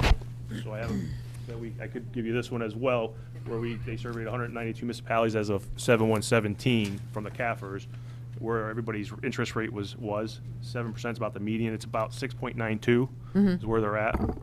So you're right in the ballpark with your peers. If I know a lot of towns like to look at what's my peers doing. Right. But, you always got to think about how your asset mix is. And right now, I believe you guys are like 70-30. You're kind of heavy in the equities. So maybe for the town, as more and more people retire and no longer are active, you may start to change that mix from 70-30 to 60-40 or something lower. More heavily in bonds as they're more stable. Right. Thank you. Yep. Mr. Walsh. On page 12, and then the town side is on page 15. Correct. The funded status percentage between 15 and 16 dramatically went down. Was that all based on the stock market? No, most likely you went from 7.5 to 7%. That's right. Yeah. Okay. I knew That there would was be the some event biggest. that. Okay. Great. Yeah. And That was. well, there was also there was 2 years right around then that were poor asset returns. Asset returns. Okay. Yeah. Yeah. Okay. But that was the biggest change, yes, the big driver. Great. Thank you. I'm right where Mr. Walsh is, but I'm looking at page 15, which is the employees system, and I'm kind of stuck on our do no harm thing. Mm-hmm. And this is, with this projection, this assumes the numbers that, and Bob, I always ask this, the numbers you've included in the budget are what he's basing these calculations off of, right? So we're tied up. Absolutely. So we're taking, on the employee side, we're not funding as much, the recommendation is to fund less than the prior year, right? Don't you fund the ADEC, We fund the ADAC. That's, which is, we're funding 100% of the ADAC. I understand that, but I'm talking in pure dollar amount, right? The recommendation is to fund less than the prior year. The budget's going down. That was my whole comment about that, 8.8%, right? For the town side Drop. of, yes. For the town side, which is the employees, the town employees Right, system, yeah. which is page 15. And if we do that, we're projected to go from 87% funded to 86.7%. Yep. You want to know why? I kind of get why. Well, I'm struggling with that whole. The real do no reason harm. why, before it starts to tick back up, is you have 2 more years of unrecognized losses because we do smooth your assets over 5 Right. years. So, like I said, there's those 2 years, 14, 15, 15, 16, or I might have them wrong, but. I understand. Yeah, the whole. I So get once, it. so after that, you're assumed to make 7%. So then, if you're making that ADEC, it's going to start increasing because part of your ADEC is making a payment towards your unfunded accrued liability. I totally get it. Mike, that's fine. I'm just saying, again, our adopted status was to try to do no harm, which our definition of do no harm was don't go below prior year's funding, right? I don't recall that. I know we certainly have a fund balance puts it that way. I my attitude or thought process, attitude and thought is that we definitely fund 100% of the ADEC, both on the OPEB and on the. Yeah, but in prior that's- years, we've funded, there's been, We've never funded more than the ADEC. yes, we have. We absolutely have. Because I made the motion to increase the. Well, yeah, okay. contribution to the There's never pension. been a initial budget recommendation. Correct. There was one year, I think you threw in $100,000. Correct, to Yes. bring it up to the funding of the prior year. Yeah, I don't know if it actually did that or if that was It the did. reason, but yeah. But yes, we did that. All right. Was that during the budget, though, process when you? Absolutely. It's when it got to us, and we raised it because it was virtually the same scenario. Right. Where it was, the recommendation was we could fund it at less, but again, the percentage funded went down, and it was, we had said we didn't want to do that, right? Because that was, basically, you're betting on the market. You're betting on what the returns are. And we had said we should leave it at the level, and then if it gives us some upside, great. It's not like we're overfunded. So what happens if on a down year, so say. We funded Would you increase it? We have. So, okay. We That's what I'm absolutely- just wondering, 'cause Yeah, based on no. how you said your No, if long-term you look goals. at our funding over the last number of years, we absolutely have done that. In terms of We certainly didn't do it in 16. no. Right. So, Stephen, what is our unfunded, what is our liability? Your unfunded liability. Well, our total liability. In other words, what would 0.1%? And Bob, I'm not Big. saying we would go to Yeah, that. I know. I'm saying we would go to the Not sure. the funding level from prior year is the floor, is what we've done previously. That's all I'm saying. Right, that's what I'm saying. So that's what I'm asking for. 1/10 of 1% would be how much money approximately? Okay, well, I guess I did do my calculator, 1/10, so. Yeah. At 18, on the town side, your liability, which I'm looking at page 13, is 232 million. Well, I mean, a tenth of that is 23, right? 23 mil? Is that what your question was? No, to go from an 86.3 to an 80, or excuse me, from 87.0 to an 87.1, to increase that 1%, to increase the unfunded liability 0.1. 0.1. So you just have to go up. And again, whatever that wasn't what we tried to spread, do. what that spread is 1%. I don't have those numbers. Yeah, it'd be it'd be 1/10 of 1% of the unfunded liability. Which is, No. looks like it's 50 million, Yeah. so you're saying 5 million? Well, 5 million is, That are, maybe it's 500,000. I have my decimal wrong. yeah. And again, that's not what we did. What we wouldn't do in that year is go below the funding that we did of prior years. Oh, I It never wasn't did, based on the percentage, it was based on the pure dollars. I never discourage an entity from putting more money into the pension plan. Oh, I Understand. got you. So, Well, it was to avoid what we had done in, what had The been done past. previously, where they zeroed it out, took all the savings, and then, quite frankly, several of us were on the board, and we said, they came to us and said, remember we were overfunded? Yeah, not so much. And then we had to start raising taxes to make up the it's not difference. no one likes that. Right. Mr. Chairman, you're talking about taking, on page 266 of our budget book, retiree contributions up to the current level, or at least that's the discussion, to not go lower than the 19 budget. I'm just saying that's what we've done previously. Yeah, yeah, I'm yeah, just- and right. I'm trying to look at all the facts. I'm just trying to get it to a line, so no, I understand. Got it. Yeah. So, yeah, so we had, well, your prior numbers, well, maybe not on the level you're looking at, is on page 17. So you're saying you're gonna put in the 5 million again, is what you're budgeting in total? 17, I'm trying to find, So the second column that's in gray, that's what was originally budgeted for the 18-19 year? Oh, I'm sorry, I guess it'd be that said it was gonna, so that's what you budgeted last year, so that what you're saying you'd keep it at 5 million as opposed to going down to 4.77. I'm saying, well, this is different than the numbers that I saw up here, right? So Yeah, that's you're what I'm looking trying at to. the 2.4 million, right? I'm looking at the 2.4 and saying it went to, 2.6. yeah, where's that page? 266. Yep, Thank you. that's what I was gonna say. Yeah, I'm saying the page, there's only one, 266. It's My apologies. 52310, that line. It's Yeah, not just 100,000, you have to go up 200,000. It's 230, it's about 230,000. 230,000. Just the one Yeah, yeah, yeah. fund. 233. yeah, but what I'm Right. saying is, I'm saying if you did, right, I combined for purposes of discussion, contribution to police and fire and contribution to the town employees. That might not be the right way to look at it.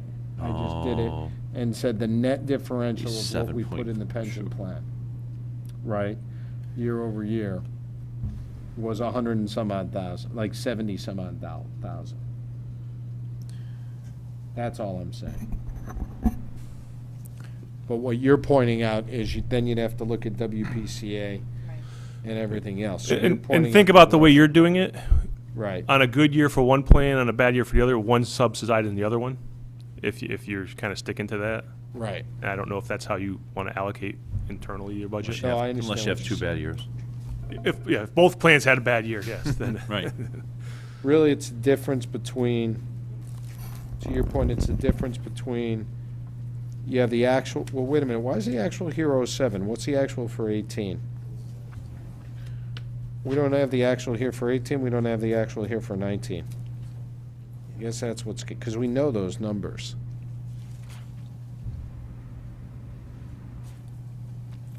It's page 17, isn't it? Yeah, but they have projections for 18, projections for 19. So that was based off of the prior val. So you're. Why is This that? year's budget should be the 1920 year, right? That's what you're budgeting for right now. No, I understand, I'm just saying the 10.96, this has nothing to do with valuations, because. That was the projection based on, so some towns like to see 4 or 5 years out, what they can expect. No, I get it. What I'm trying to figure out is, we know our actual contributions for the year ended 7/1/2018. We know our actual contributions are going to be for 7/1/2019. I mean, that's right here. Yeah, at 9.7, right? I, I believe. where's the 9.7? I got 10.96. That's, Where are you? What page? this, are you that on? value, the 7/119 valuation is doing the budget for the 2021 year. Okay, but that's 17, that's 3 years ago. That's the value, that's the 7/117 valuation. And that determines your budget for that 18-19 plan year, 1 year out. Okay, what I want to know is, what did we actually put in for 18? We have actual numbers for 18 contributions. We have actual numbers for 19 contributions. We have the actual numbers for contributions. I understand the valuation, but we actually have hard numbers on what we're contributing. That's what we compare to, for purposes I would of what I'm think saying. for the the year ending 6/30/19, you're putting in 9.7 million for the two plans. Because that's what your ADEC was. The difference. Oh, I know what I'm doing. My apologies. I had it wrong. I was reading the wrong date. Got it. Just trying to help you make sure. I No, know it's no, not no, always no, clear. No, I understand what you're saying. Okay, I understand. And you may not have made the full 9.7 yet, but usually by 6:30, that will, I assume that's understand what what you're you've saying. budgeted. So you're saying it's a difference between 9.7 and 10.34. Well, that was what projected. The actual came in at 9.58 this year. For what? This year's actual contribution total is 9.58, which is on the prior year, the prior page. Those are based on the current valuation. I'm not sure exactly where we are, but the 296. the town plan budget, and therefore I'm certain the contribution for the town plan for fiscal year 19, the current year, is $5,040,000. The projection for 20 is $4,770,000. So to make it a do no harm on a dollar basis, we require $270,000, if that's what we're trying to get. Right, and then on the police and fire, just if we were to net it, they're going over by Right. By 150, I think. 152. Right, so it'd be $118,000. I'm just saying, that's where I got my 100,000 earlier. So Bob, those are on pages 16 and 17 of my And these are the required projections. Okay. I was reading the report wrong. Other questions on this? On OPEB, you said our funding is at like 31%, give or take? Yes. I know you're not done with the report, so I'm not Well, I have the trying to- numbers here. It's 31. Did they get this supplement? Where do we stand as compared to other municipalities that are funding OPEB? I know there's a ton that aren't. You're about 15% of OPEB plans are around there. There's about 60% that don't fund. It might be a little lower now because that information was out of 7/1/17 or 6/30/17. They haven't done, obviously, Right. 18 valves are still being done, so I don't know. But I think there might be a couple plans that are higher up. Yeah. Again, like 15% are probably higher than you. So, I'm sorry, 15% are higher? Might be than- higher than 30% funded. You know, I was told there's a couple now that are probably 80% funded. Really? I don't know what the names of those ones were, but someone, a meeting I was in the other day said, "Oh, was that Greenwich?" And I don't think it was. Do I need to pass these along, I guess?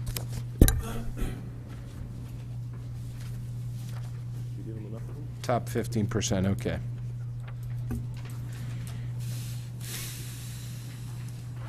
Questions, comments on the handouts that we just got? We're just,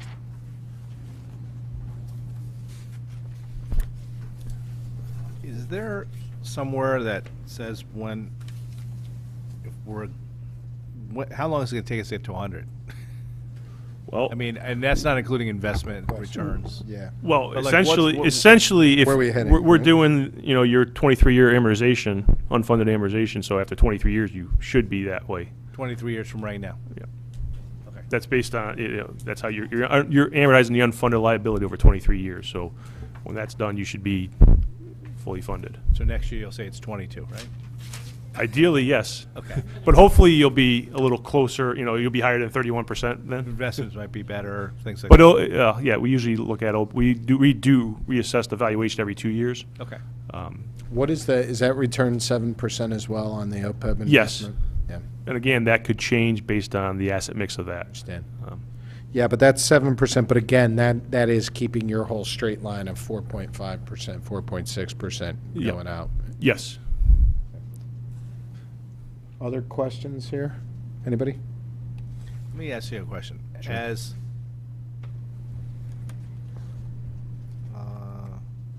actually, forget the question. I'll ask you offline. Don't worry about it. Thank you. You sure? Yep. Nothing else? Any other questions on retiree benefits, 1310? We only have one negative number. What's the reason for the long-term disability? It's just, it's not the amount that's bothering me, it's the 20% increase. What specific? Bob, long-term disability? Page 266, the last line, long-term disability for 401A individuals, it's Yeah, going up by 19.28%. I guess it's not, it's only a Bob. $6,000 difference or $7,000? That's a Bob question, I Yeah, yeah. believe. Yeah, it's the rate. It's more people in the 401A plus the rate. Plus the rate, okay. Yeah, I do have a question. It's a mechanical question. I don't know how it shows up in the budget either. But I've never thought of this before right now. You have all these employees that are on 401A plans. They get a percentage of their salary is put to the side, and we match that percentage during the course of a year, right? Then they turn around, their union contract gets settled a couple of years later. And they have to get a retroactive adjustment for the increases that they didn't get for those 2 years. How do we handle that on the 401A and the 401A match? I'm pretty sure we fund it. Can we figure out how that, there's two parts to that question. Number one, how does that impact this amount? And number two, if that's the case, do we have to put aside some amount in contingency every year relative to the 401A match? Yeah, I mean, this year that would be a minimal amount, but. I understand, yeah, but it's right. becoming a bigger number. Yeah, I mean, if there's no union contracts outstanding, it's zero, but when there's, right, this year's only the. Yeah. Can you follow up on that and just Yeah. let us know? Mr. Becker, you had a question on that? Well, and when you do the contingency portion, I'm assuming you're including payroll taxes and things Yes. like that. So Right. be curious, you would think it'd Yeah. be part of it, but yeah. Yeah. Yeah, do we From that. include this? Because that could be a big Yeah. number. Right, we usually just take the number, but. Yeah. The payroll taxes and all that is, but we've never added in the We should just make sure we're doing that right. yeah, I don't- you know. yeah, just the. There's not, Bob, like you said, there's not a lot of employees, but like if, God forbid, another public works contract was like 8 years Yeah. or whatever it was, that could, and this was 10 years from now, that could become a big, we should probably get That's- some totally. formula or something like No, that. no, you're absolutely right. Yeah, okay. Yeah, no, it's just something, now we should cover it, well, it's small, so when it's Right. bigger, we have the process Yeah, in place. exactly. That's what I'm thinking. Yeah, no, you're right. So now you have the foresight, because if, as what you said earlier, when the plan was fully funded, you took those holidays, it might be smart to set aside, because you know that contract is eventually going to get settled. Well, exactly, and So that's that- what we do that with the payroll itself, but 401A has never really been an issue. Yeah. Well, So- if it's what, 2 years old, a year old? Or Yeah. a couple of- so. That's right. So. Anybody else on this? Just. Yeah, Ms. Esmond. Thank you. What is our match currently? Or on this? Bob, what's our 401A match? The employees are required to put in 4%. Mhm. They can put in 5%, and the town matches whatever the employee puts in. Up to 5%. 5, thank you. Okay. Anybody else? Just. Mr. Becker? Just the give the employee count on how many are on the town and WPCA right now? How many employees for the 401 for the town and then in WPCA? Yeah, I think Mr. Walsh tried to get that earlier. I think they were. Yeah.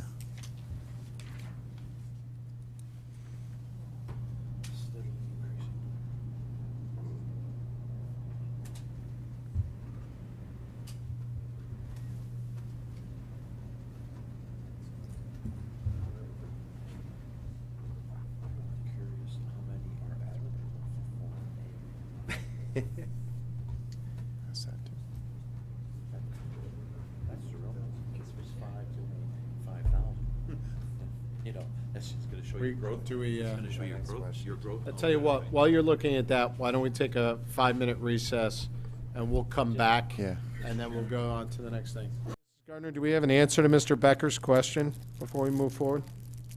About 100. 100 employees are now eligible. And what's the change year over year, do we know?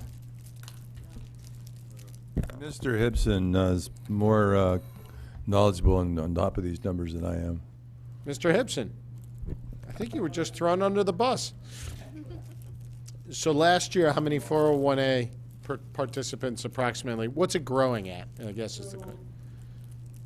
You're going to have to come up to the mic when you get it. I know you're going to. I have my seniority list here. If I have my seniority list. So I heard 100. You saying 100 members? I don't think there's 100 members in the 401. I believe there's about 25% of the government side, the town side, employees are in the 401. Out of how many? And so, well, we have about 422 employees that are budgeted. About 186. how much? 486 employees budgeted. You're counting WPCA, are you, in that?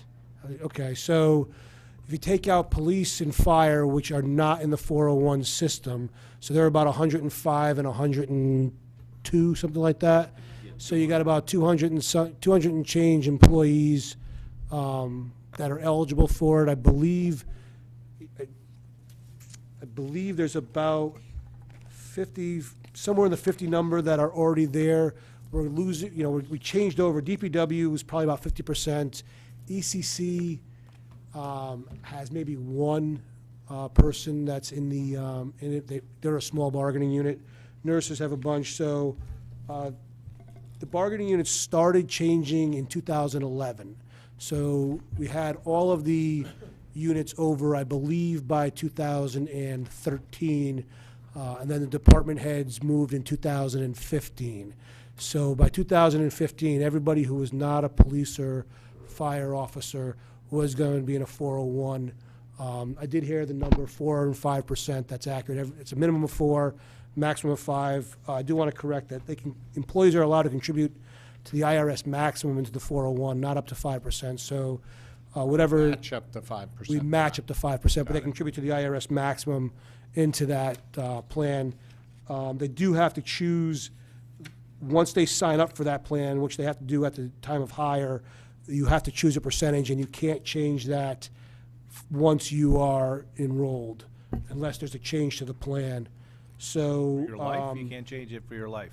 You can't change it annually? you cannot, 457 you can change daily pretty much, but a 401 A plan, because of the high limits and because of the distribution rules, allow a one-time choice. So your life changes do not allow you to change in a 401A plan. So if you start off as a $30,000 employee and you work up to be a $180,000 employee, You are stuck with whatever contribution you elected at the time of hire.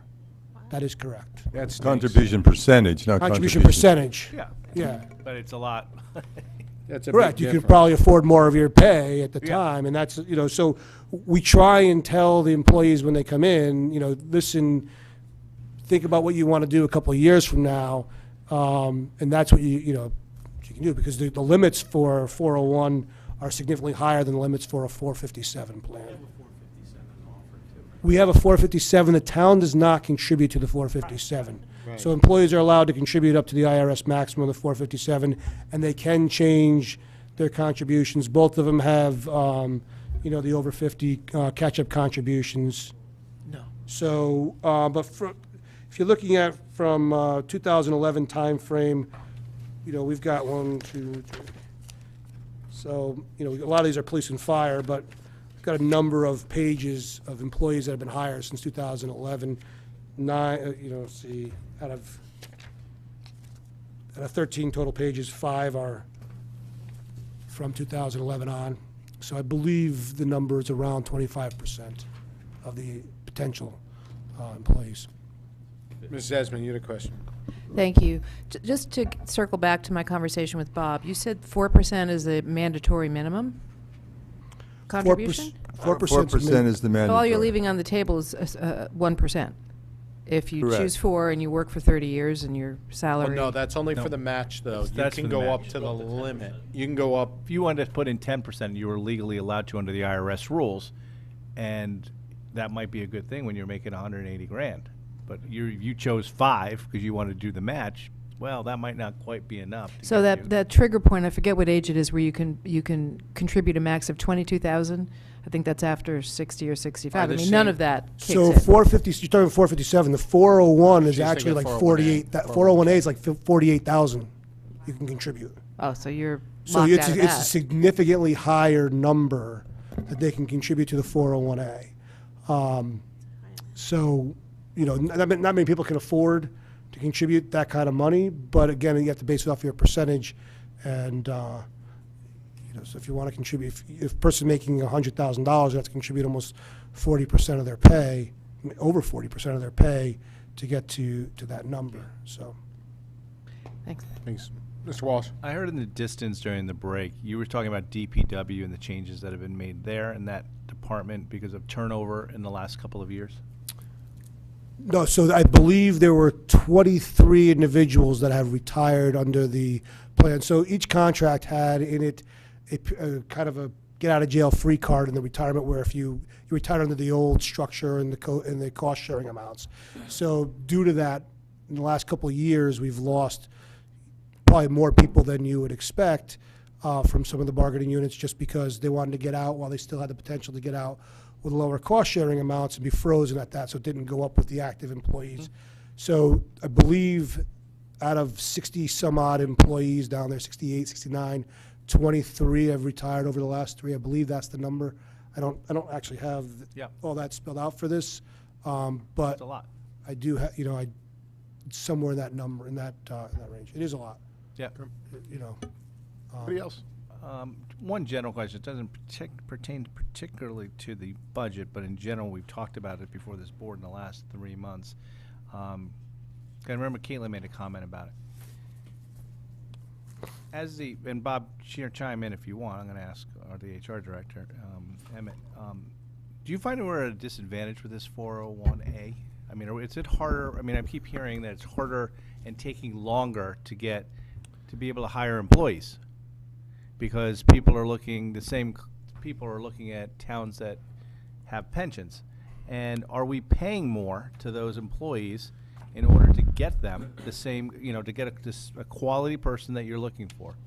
Are we paying them more in salary to try to woo them from a community that might have a slightly lower salary but has a full pension? So that's a tough question to answer, because a lot of towns have gone over in the general government side to the 401A. So I would tell you that in your lower level positions, your labor positions, things along those lines, you're probably not. But the one thing you're not doing is keeping them, right? So if an employee, like we've had a couple of people who have left to other employments, because your benefits are a little better than the average employer out there now, but not a lot to keep them. So we do see that we've lost maybe 2 or 3 DPW employees who were 2, 3, 4 months on the job, got better offers elsewhere, and have left. I would say that your biggest issue is when we're looking to hire senior level employees or experienced employees. That's where I would tell you it takes longer. I think if you were to look at the recent experience we had with 2 open IT positions, I believe they were funded on July 1st of this year. I believe we finally got the second person on board this week or last week. It took quite a while. We had people who turned us down. So for your senior level, we had to go beyond. We had to go deeper into the salary structure than we like. We normally start people at the beginning steps. That's becoming more open, where we're starting to have to go deeper into our step placement for hiring, which means that they're kind of at the top step or close to the top step immediately, so you don't get them growing in their salary. So we are seeing those issues for the more experienced, and we are seeing the fact that which kind of the 401 was meant to do was transportability, right? That's the whole argument that you make for it, why employees can go elsewhere. Well, you should expect that employees are going to go elsewhere. I mean, that's what I think what it was designed to do, and if it's doing that. You're facing what private business is facing every day. Yeah. Including trying to hire IT people in today's market as well. And there's nothing that you've said that isn't. Every private organization is dealing with those exact same things in this economy. Yeah, the difference being that the private organization is pretty much, void of unions, whereas, I get it. municipals are not. And like, for example, the town's going to be looking for a budget director, fairly soon. And, you're not going to get that very bright person that's got 10 years at Stony Brook or somewhere as a budget director or a controller who could step in, who's in a pension plan because they started when there was a pension plan. You're not going to get those people transferring in. Right. Without paying up. Or at all, yeah. And again, that's something that over time, as Mr. Hibson has said, as other governmental entities, this is all a transitional period we're in right now. Hamden hasn't had a CFO in in a year. They have a deputy budget director who refuses to take the CFO position, and they're actively seeking a CFO. And, you know, I know the director down there, and he's like, do you know anyone? Do you know anyone? And Right. not what I'm going to give them or offer to them anyway. So, you know, they're, you know, everyone that's moved to these 401s is kind of experiencing the same things, again, especially for the higher level and the transportability in the lower levels. You know, and even though people say that municipal salaries are higher than public salaries, you know, and certainly in the financial area and other areas, municipal salaries are definitely lower. I Than haven't the seen that they're private. higher. I agree with that comment. I don't think they're higher. There's some levels and some positions where it's the reverse, but That might be, I don't, but I wouldn't, But- for your general office functions, I wouldn't say that they're higher. Your IT salaries are not higher. whose are not higher? I'm sorry, The town's IT salaries are not Not higher higher, than right, when you right, get in the yeah. private sector. Yeah, that headhunter, actually, we talked to we thought about using a headhunter for IT because we were having really not very much luck, and they pretty much told us that if you're looking for someone at the top end of your salary, we can probably help you there, but if you're looking for someone at the bottom end of your salary, you know, don't even bother wasting our time. So we didn't have to go that route, but we were, you know, actively looking that way. Well, actually, we did, and they didn't have anybody that came in. All right. Thank you. Any other questions? Mr. Hipson, we'll see you in just a couple minutes. Yes, sir. All right, we're going to go over to active employees, medical, and life insurance. Page 80. Welcome, gentlemen. Evening. This is an updated document from your budget book because Thanks. there's new numbers with the February, that should be on reports. With the February You've been here for less pleasant years. Yes. 2007, I believe. Thanks for being here, guys. You're welcome. All right, you want to step us through what's going on? The increase is thankfully very small on the health Right, so insurance side. I believe you're looking at a two-page document. The first page has the, One page. my page. Yeah, okay. So I'm not sure how you want me to go through this. I mean, I think in the past, we've gone through the active medical calculation and then open it up to questions, but is that how we want to proceed? Yeah, please. Yeah, okay. So if you look on the left-hand side, the very first column, Anthem Medical, ESI, and EGWIP, the active. So that 9,000,001 are the latest 12 months of paid claims through February of 2019, rolling 12. From that number, we take out claims that are in excess of the individual stop-loss limit. The stop-loss limit is 150,000, so if somebody in that 12-month period has claims in excess of 150, we take out the number that's in excess of 150, because those are the responsibility of the stop-loss vendor, not of the town. Yep. So that lowers that number down to 7,394,000. We then have to trend those claims from the experience period that we're using, the 12 months through February of 19, to the midpoint of the projection period, which would be fiscal year 20. Okay, so from midpoint to midpoint is 16 months at an annual trend rate of 6% for medical. Takes those claims from $7,394,000 to almost $8 million. We divide that by the heads that developed those claims to come up with a per capita number of 18,036. We multiply it by what we think the head counts will be going forward, and that's basically just the last month that we know, of 440 people. Adjust those claims down slightly to 7,935,000. If there was any benefit adjustment we needed to make that wasn't made in the claims, we would make it here. You have to add administrative expenses, network access fees, and stop-loss expenses to come up with your total. And then you scroll across the bottom all the way to the third column from the right, which shows an active cost of $12,204,000. We then divide, to get the increase as a percentage, we divide that by the rates that are in effect today, times the head counts, times those 440 head counts, gives you 11,957,000. So it's an increase of 240, almost $247,000, or 2.1%. Questions? Sure. Sure. Go ahead, Mr. Walsh. Are the headcounts going down to 440? I mean, we're going from 443 to 440. Is that, what positions are you guys getting rid of? No, these numbers are per the enrollment numbers at Anthem. And they fluctuate when people come and go. And you can see, for example, if you look at dental, there's 468. So that's never an exact number. It's an estimated number. Yeah, Mr. Walsh, the 443 would be the average over that 12-month experience period, and then the 440 is just the last month, February of 2019. So it's an average of 12 times this, times the kind of the snapshot of February of 19. We use February of 19 because we don't know what the head counts are going to be for fiscal year 1920, so we assume it's the same as the last month. Okay. But if head counts goes up,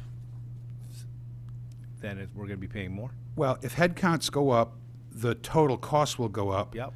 But so would the number, the 11,957,000, because now you'd be multiplying the current rates times more heads as well. Got it. So the percentage is probably not going to change.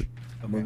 The dollar number would be higher. The percentage won't change. Well, not if it's based upon the same, be lower per EE, come out to the same dollar, because you're talking about the same claims information. Well, I'm making the assumption that if the claims were higher, if the head counts were higher, the Right, claims are but going I'm to saying, go up with the I'm heads. saying, but the number that is absolutely certain is the claims number, whereas the number that is not certain is we're not certain, which fluctuates, number. is the heads number. The divisor. The number that's certain here is The current year claims the numbers. per capita number of 18,036. So if you'd have 18,036 per subscriber. So if you had 500 people, you knew you were going to hire 60 more people, you'd take 18,036. No, he's not talking about hiring more people, he's talking about if our staff is actually a number. Just accept it. Okay. I'm fine with what you guys say. Just say yes. Let me ask you about a couple of the other assumptions in here. Sure. This annual trend, has that stayed the same over the last number of years? The 6%? Fluctuates. It's been pretty constant over the past few years. We have trend actuaries that our firm uses that publish internally trend guidance for us twice a year. So whatever they're telling us to use for trend is what we use. So All right. I believe last year we used 7. 7, so it's Yeah. actually down, So it's actually gone down, right? which actually reduces the number, right? Which reduces the number. Which is maybe one of the reasons the increase is only 2.1. Yeah, I mean, that's just medical. The pharmacy, I'm sure you've heard in the news, specialty pharmacy trend is through the roof. Yeah. Somewhere in the 18% range. And general pharmacy at retail is probably closer to 9 or 10. So when you do that mix, we're using 11 blended. Okay. And the 3% is the Medicare piece, because those expenses don't go up like they do on the active population. Well, hopefully our president will do something about the pharmacy stuff. That'd be great. We have, wouldn't it would be great. We have no. Get charged if we got charged what the rest of the world got charged, it'd be great. Quick question, how do I, the numbers on page 80, and I know I ask this, right, all the time. How do I tie those numbers to the schedule that he just passed out? That's what I was going to ask.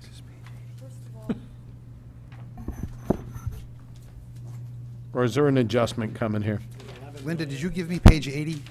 Page 80, it's in our budget book. Go to page Yeah. 292. 292 and 293. You gotta use the mic. Page 292 and 293 of the budget book. Why don't we just put all these things in the same darn? What happened is when we developed the budget book, That we wasn't a only- real question, that was just I know, we kinda- only had the renewal through December. And so there's a little box around the gross renewal number of 12,686,555 on page 293, Tom. 293? Oh, yeah. Okay. So it's That was dropped the by gross number 400. we used when we developed the budget. Yep. The page above shows you how it breaks out between the general fund and water pollution control. And it nets off any employee contribution, and you get the town cost. Now, what has happened since this book was developed, the Board of Selectmen received the January renewal, and they voted an adjustment down because that was a favorable position. The gross number was 12,253,000. Today, we just received these numbers, and your gross number has further diminished marginally, but it has diminished to 12,204,000. So we can make that adjustment as well. We can make that adjustment. Now, it's not going to be the full 53,000 because, as you see, it's divided between funds, and also the employee contribution will also fluctuate a little bit. So Yep. we'll get you those numbers, and then you can vote that adjustment. So it's as simple as that. How is it going with the state plan and all that kind of stuff for us? I'm not You're not sure I doing- understand what, Well, this, being involved in the state health plan. Yeah, the state, they have, basically, it's kind of interesting. It's like, probably with these latest numbers, our numbers are probably close to better than the state plan, or close to it, anyway, they're close. on the active side. Yeah. On the, not so much on the, On the retiree side. retiree piece, right. So did we get, remind us, who's in the state plan? Which unions are in the state? None, just the Board of Ed. Board of Ed. You Ba- guys didn't basic- do anything on the state? Well, didn't do it, we did a lot of effort. The, Well, you the- didn't have any success. we had zero success. The consultant for the fire union was, I mean, this is something that just irks the hell out of me, was very adamant and made, considerable argument why the state plan was a really bad idea when the fire contract was up for renewal. And we had town meetings, we were there, Aon was there, we answered all questions, we had the state there, and this guy was he just put, he put fear into their lives. So, and the only way you get your retirees in there is if your unions go in there. And, so on the employee side, it's worked out like it hasn't cost us any money by not being there, but we would have saved money on the retiree side. The fire union was adamant, and everybody just kind of followed them, and so we got like a couple of zeros in the salary line as a result, as an offshoot. So on the employee side, we've made money by not being in the state plan, but it's offset by the retiree side. Yeah, when we estimated what we thought the increase was going to be on the board side, because they needed their budget, Right. whenever, we used 7%. We're hearing that it's going to be closer to 8. So, that's a pretty significant increase. And even from what I hear, and, the loss ratio is such that the increase should probably be higher than 8. But I don't know how much you can pass on in 1 year, so. That hasn't stopped the state before. Yeah, we knew this was going to happen, right? Because basically Fairfield County was the county that wasn't in the state plan at all in the early stages, and this is where the high medical costs are. So eventually it's going to even out a little bit. It'll always be a benefit to Fairfield County, on average, but that benefit's going to go away as more and more Fairfield County get involved. Well, I remember that at the time, there was talk of that, yeah. Mrs. Esmond? I have more of a general procedural question than any of these specifics. I think it's important for the public to understand this. Self-insurance in a lot of people's minds, functions almost like single payer. You know, we pay the employees for their medical claims, which should, in theory, allow us to eliminate administrative costs, control, approvals. I mean, am I understanding that correctly, or do we have some sort of a hybrid between really being fully self-insured and? I don't know where you're getting, you lose the administration we costs. have an 'cause you have to pay administrator. people to Right, administer. that's why I'm saying when we say we're self-insured, it's really. Well, we're self-insured, and compared to insurance premiums, we save on the premium tax, and we save on the profit percentage, and we save on the risk margin. So, yeah, so it is, in any given year, if you have bad experience, it might be more, but over time, you're definitely going to save money. And we pay on the basis of We pay the claims. reimbursement rates. I mean, we have Yeah, to. but we Yeah, I still, we mean, still you have to pay, definitely- we have to pay, Yeah. we don't pay underwriting fees, but we have to pay claims administration, for example. Right, we have a So- contract. All right, Yeah, thank Mr. you. Just for what it's worth, and I don't know what the numbers are. Just where I work, we went over to the state plan, and it's been terrific. And I know the employees are saving money, and the municipality's saving money. Now, whether or not that continues in the future, I don't know, but it's a substantial workforce that just went over the last year or so. Yeah, but if, at 105% loss ratio, someone is not saving money, Right. Yeah.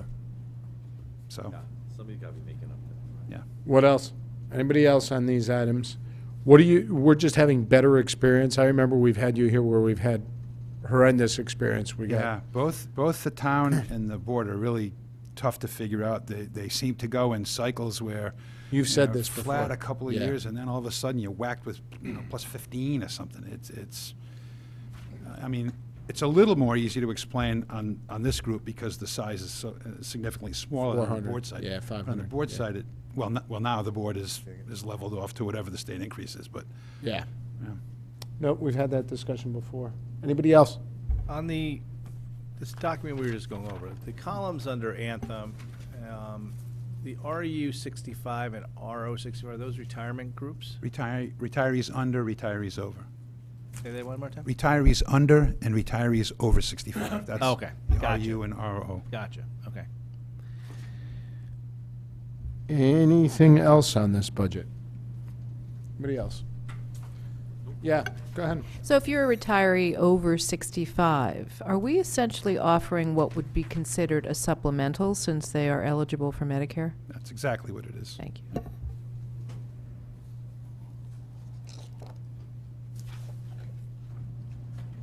Anybody else? Yep. Carlton, why is there under the retirees over 65 column, Yep. third column from the left side, right?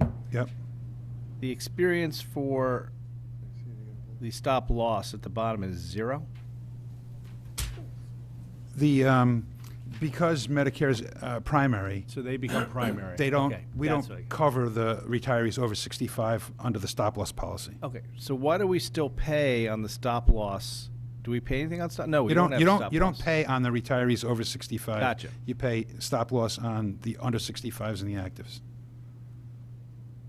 With respect to stop loss, it's, that's, with kudos to Aon, Yeah. that's been a profit center for us for several years now.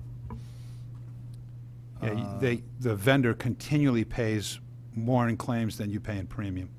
Shh. Trust me, they know. It's not a secret. You don't have to rub it in. All right, anybody else? Seeing none, thank you. Gentlemen, appreciate it. Thank you. All right, we'll go to Human Resources. 3:30, Mr. Hipson, come on back up.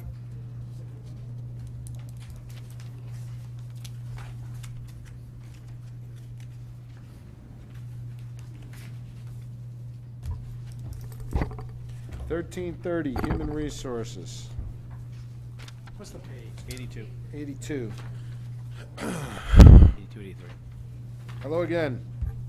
Hello, sir. Emmett Hipson, Director of Human Resources, and I'm here for my obviously budget presentation. The regular payroll, part-time payroll, and overtime, longevity bonus, and fringe, I kind of skip over.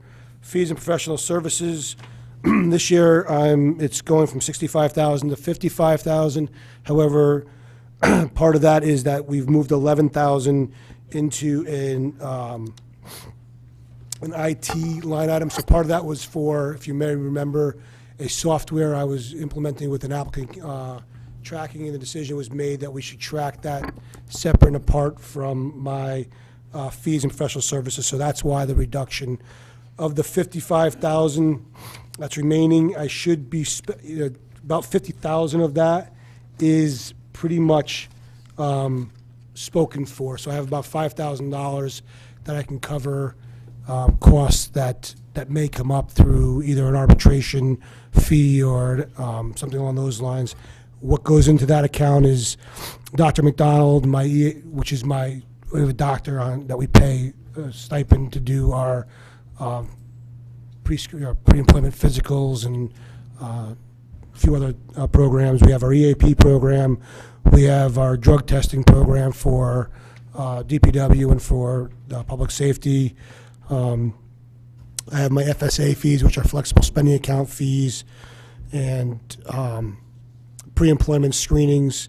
So I've got, as I said, about $5,000 that's excess over what I generally will have currently obligated. So I request that you keep the $5,000 in there for me and continue to fund it at the $55,000. Other than that, I think the rest of the budget's pretty benign. I think that's my largest item. Questions on the budget, everybody? Let's stay on the top, the operations side, then we'll go to insurance and claims. Yeah, I'm sorry, I was just doing the operations side. I wasn't. Yeah, I understand. Anybody? Seeing none, let's go to insurance and claims. All right. Can we just add, Linda, what's the, with the union, the 3.63% increase in payroll, what is that, the difference, what it really is? Oh, okay, yeah, I see what you're saying. It's got to be like 1, right, or something like that? Well, there's, yeah, I mean, there's 17, 19, 19. Factor that in.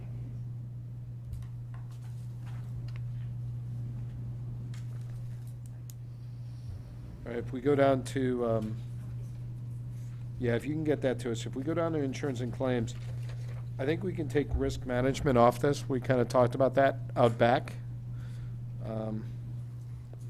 We know there's something coming there, but that's off.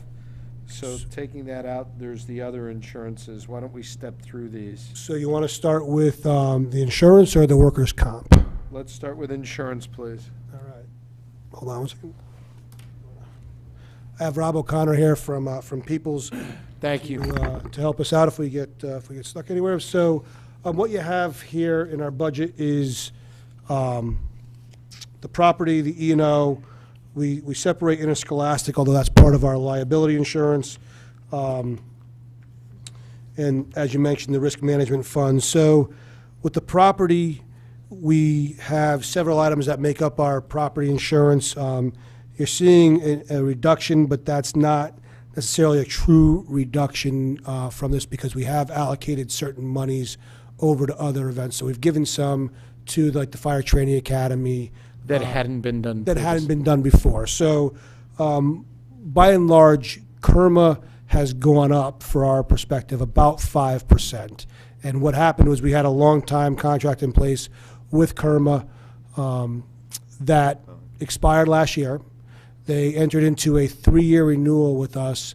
They had a one-time bump of 5% and have agreed to hold it flat for the next 2 years. So this year you're seeing that bump, and then you should see flat the next 2 years. They did reserve the right if we have exceptional losses, but other than that, it should be flat for the next 2 years. Where is that? That's under property insurance? That's, well, KERMA actually has some of property, has some of E&O, and has some of liability, but I was giving you, I'm going through the property part now. So you've allocated out like 11% of this expense to other areas of town then? Yeah, so WPCF gets some, Fire Training Center gets some, and Parking Authority gets some of all of my. And that had never been done before? Well, it had been done in the past, but fire training is new. This year we took a real hard, because to departments were questioning, especially. So we took a hard look at what the allocations should be and kind of trued that up. So this year was pretty an in-depth review of the allocations. You know, as I said, some departments were complaining about the way they were doing it. I'm not sure the allocation method in the past, but we did spend, you know, a month or so going through that with each department. That's reflected in their budgets then, right? Yes, That allocation. Right. Right. So as Emmett said, by the way, Rob O'Connor, People's United Insurance. As Emmett said, on this year, we did take a harder look at the allocations for the parking authority and made some changes that were changes that needed to be made or were made without really having any choice. One was the fact that the excess coverage moved from one of the carriers to Kerma, and Kerma, the way that they did it, decided that they were going to have a separate umbrella, 10 million umbrella for the parking authority. So that cost was you know, set and fixed, and it actually was lower than what we had allocated in the past. So that was one change that, you know, we just decided was the right thing to do and make. And then we just looked at, in the past, the parking authority had contributed to a lot of the claims, so there was a heavier weight being put on there because of that, and in recent years that's changed, and their claims experience has been better. So over time we've been dropping that down. So that's why the allocation is lighter for the parking authority right now. Questions on property insurance, Mr. Walsh? Why does the parking authority have all the claims, these claims? You know, it just happened to be, and this is going back Traffic claims. 7 or 8 years now. They had a series of slip and fall claims that ended up being, you know, significant, you know, yeah, you know, on the train platforms basically, and so, you know, we did, you know, the town did take some steps to improve, you know, some of the areas that needed some attention, I think, but it just happened to be that, you know, there was some $100,000 hits that can, you know, kind of were lopsided, you know, and they were a little upside down on, you know, the claim side. And so we decided it made sense to kind of allocate a little more money towards that. Okay. Anybody else on property insurance? Seeing none, let's go. Errors and omissions, similar, is this similar where you were transferring it to other areas, or? Yeah, so this one, from the town perspective, we went from 118,000, which, on our actual. So when you look at your budget, what you see compared to the fiscal year 19 budget, I don't know if you may remember, we get, what you're seeing now is an actual estimate at what our insurance is going to be. The actuals come in down sometime in late May, generally, or early June. Last year, we had some increases, so even though it looks like we're going up, we're kind of holding fairly flat to our actual number from last year, but we're going up from our budgeted number. We saw some increases, but we're holding at around 124,675 for E&O, and So why is it 198? 198,601 is the number. That includes our public officials liability, our educators liability, Dr. McDonald's liability, our crime, and then the brokerage fee. So for the town portion, you got 124,675 is the quote from Kerma. You've got 51,982 for the educators liability from Kerma. Dr. McDonald's is just a fee that is just a pass-through of an insurance policy that he has for his medical medical malpractice. The crime is 3273. That's not written through Kerma, and then the brokerage fee is through Peoples. Questions? Anybody on this one? Mr. Walsh? Do we have coverage for all the credit card use that we go through with towns? I mean, I'm trying to think of the name of the coverage. But Cyber risk? some of the corporations I work with, Yeah. I force them to get it, and they hate it when the small businesses and I force them to get it. But several of them have reaped major benefits from having it. Yeah, so the answer is yes. We do have crime, cyber crime coverage. Yeah, cybercrime cover, yeah. Including what's called social engineering coverage, which has become a big thing. Topic. And I want to say it's $1 million limit that we currently buy for the town. Is that a big enough limit based on what you've seen the town does? Only because It's I'm seeing Parks and Rec with having charges that they're paying the credit card companies of $180,000 a year. So It should be, seems like- $1 million should be plenty for a crime policy. I mean, even for larger organizations, I don't see them buying typically more than $1 million, unless they're forced to contractually. It's something, you know, we can certainly look at, and we do look at every year, but you know, you're not necessarily insuring the amount of money that's flowing through, but really just more the risk of how much you could get hit for. And typically the hits are, you know, under $1 million. Okay, only because if somebody got the credit card numbers, it's not just the people from this year, it could be people from 3 years ago. So, you know, that's a different area, that's cyber liability. Yeah. And for cyber Yeah. liability, Yeah. we have a $5 million limit. Oh, okay, that's the question. So that's a good question, you know, Yeah. and that's Yeah, something that that's- we've done that's in the more- past, yep. you know, 3 or 4 years. Okay. And that normally covers that if somebody's done that, they pay for people to come into your IT department, go through all your computers. That's absolutely right. Yeah. So they pay what they call with cyber liability. There's first party and third Yep. party, and Yep. really the first party, the cost that the town would incur. Yep. Really notification and all the Notification things costs. that go Yep. with that, forensic Okay. and you know Yep. accounting, all those things are included in that, and that's become a very important coverage. Yeah, okay, great. So Anybody that's else? part of other. And the cyber is actually under the Liability. liability. We put that on the Crime- general liability. Crime is under, Okay. you know. Anybody else? Mrs. Leclerc? For our insurance this year, are our policy coverages and deductibles all about the same as the prior year? Yes, the program is pretty much the same. So the town has a high deductible program. It's $500,000. The town insures the first $500,000 on the liability side. On the E&O, the property, so the $500,000 would apply to the automobile liability, the general liability. On the E&O and the property side, it's $100,000. It's just the way the program's been put together, and it's worked well over the years. But it is the same. Thank you. The one change we've made, you know, the cyber liability I mentioned has been a change. You know, I mentioned the fact that we did have to move the excess, 10 million excess. We have a 15 million excess program, 10 and then 5, so it's a 15 in total so it's really a $16 million program for liability. We did have to move the one area that's, I guess, hardening right now or prices are going up is the excess liability for municipalities. The marketplace is tightening, so that was something, fortunately, that Kerma was able to do for us and keep the cost of, even though the cost did go up, it was a lot less than what the. And that's the reason for the 11% increase in the liability? That's you're a big coming part down? of it, yeah. Yeah. Is that and what, increased in the cyber risk policy, or what else?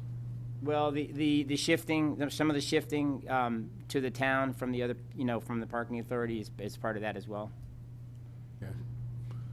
Any other questions on this, Mr. Walsh? Do we get umbrella coverage over the cyber?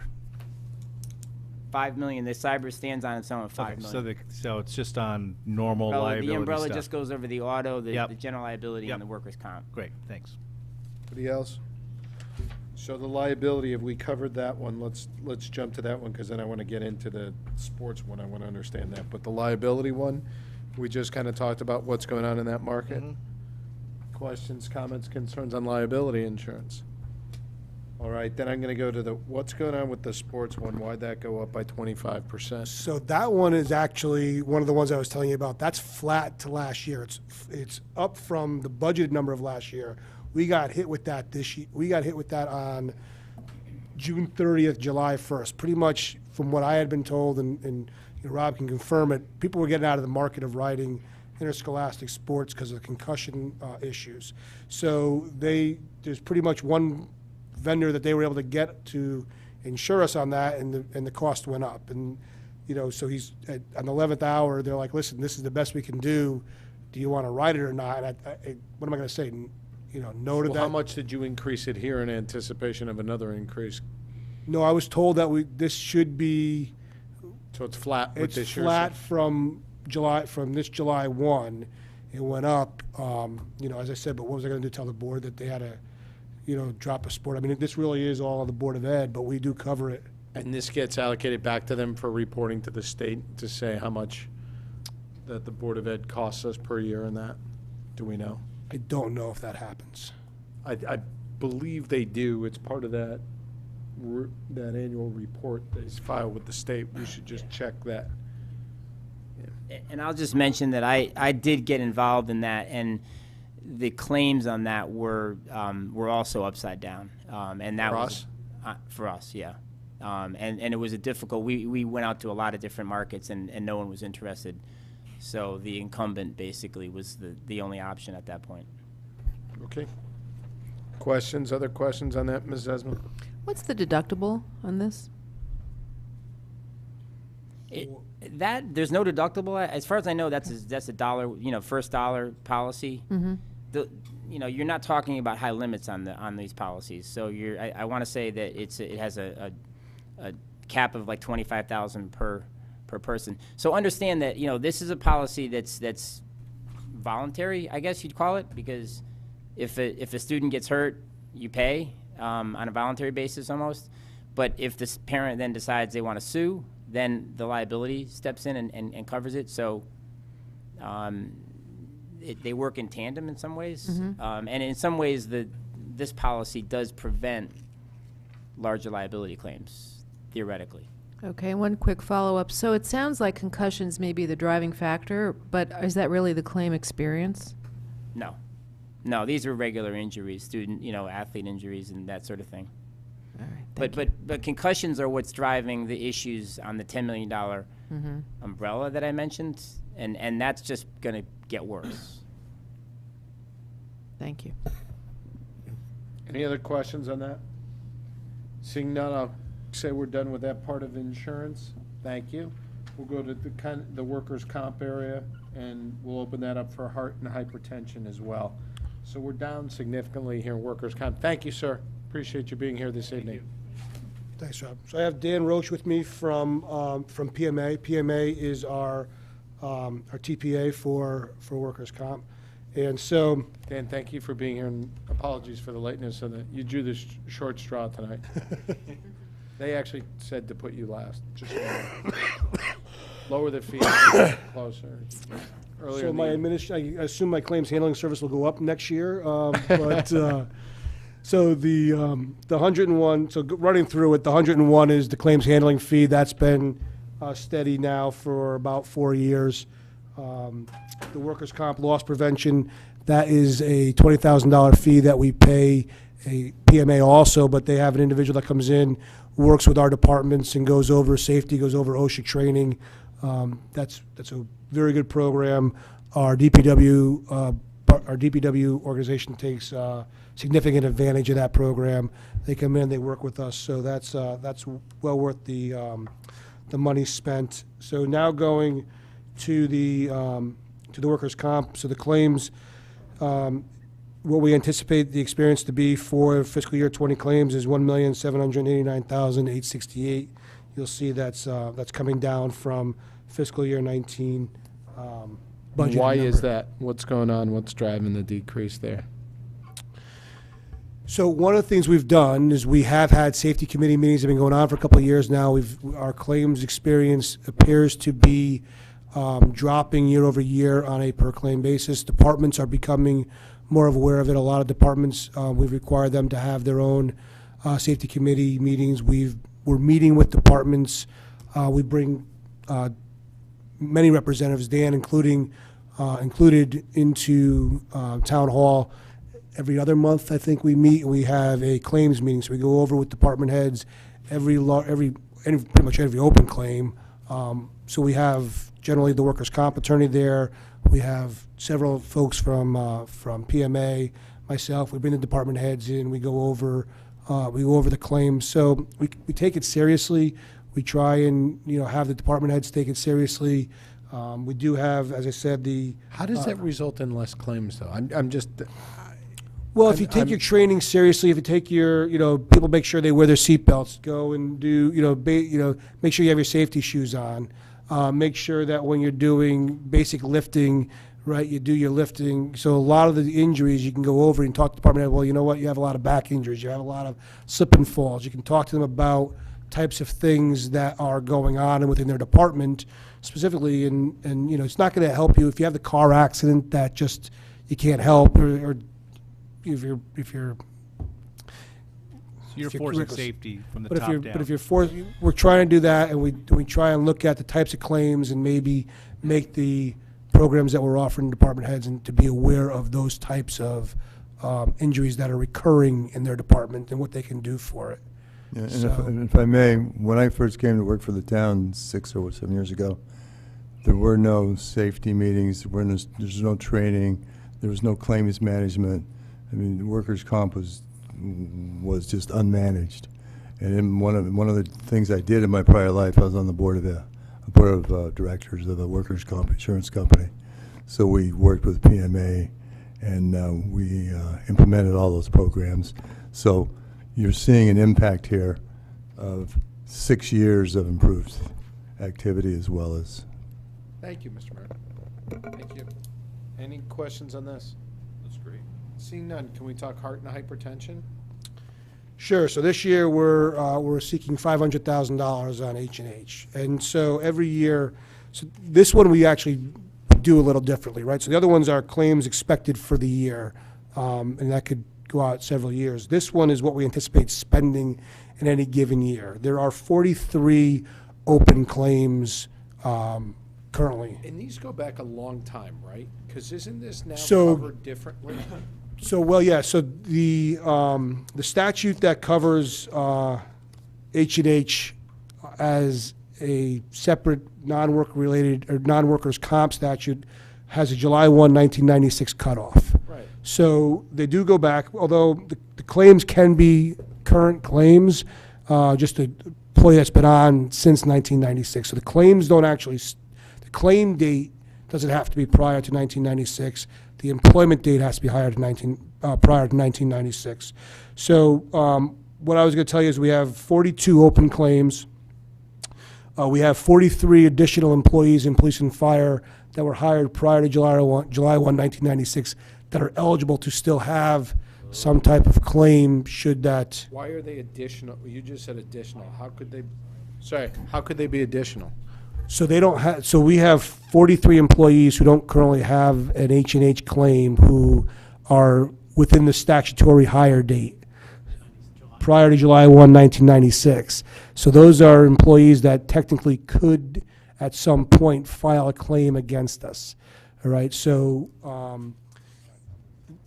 that is a high number. I mean, one thing that you don't have is you don't have a lot of turnover. Where I told you DPW, we had a lot of turnover, quite frankly, you don't have anyone in DPW who can leave in the next year and a half. So I don't anticipate anyone going there unless it's a new hire who found a different job. Police and fire, not the same. We have several employees who are long-term employees that are here, obviously based on the fact that I still have 40 some odd that are eligible from pre-July 1, 1996. But can they file these claims after they're retired, or do they have to file them while They they're have to file employed? within 1 year from the date that they are diagnosed with the disease. So technically, the time they can file is within 364 days from the period in which they retired, So they have 1 year from the date they retired in order to file. in order to file. Why is this going up? You would think this would be going down. Well, it's going down. We're at 575. We're at 500 now, right? So we're actually going down in what we're asking.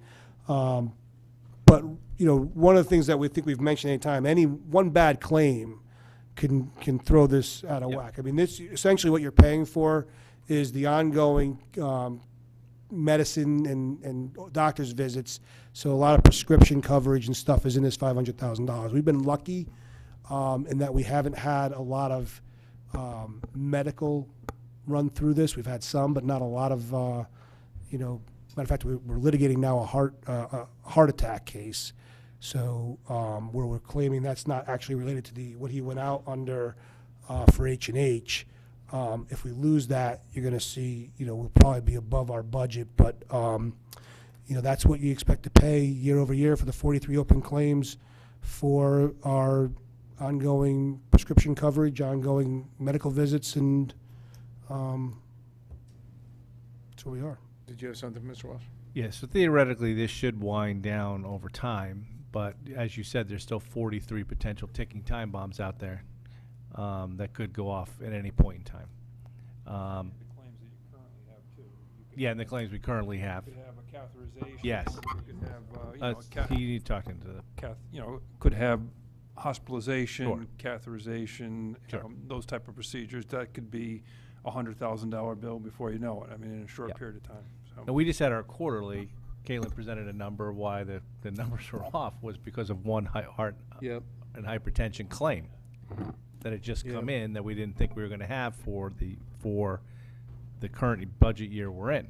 I think the So- nuance here is the fact that they can still be filed, like that it goes to 96, but that doesn't stop at that point. Yeah, you had to be hired before. Yeah. Right. So you do have a claim that we are challenging. We have a briefing schedule. I mean, it's actively being challenged at this point. We got our briefing schedule. I believe we received it yesterday. So it'll probably be in the claimant's brief. This is to the commission. This is not to a commissioner. This isn't a formal hearing. This is an appeal to the. I'm sure you're familiar with workers' comp appeals. So it's to the three-party commissioner. I believe the briefing schedule for us, we're the one, the appellee, so we're going first.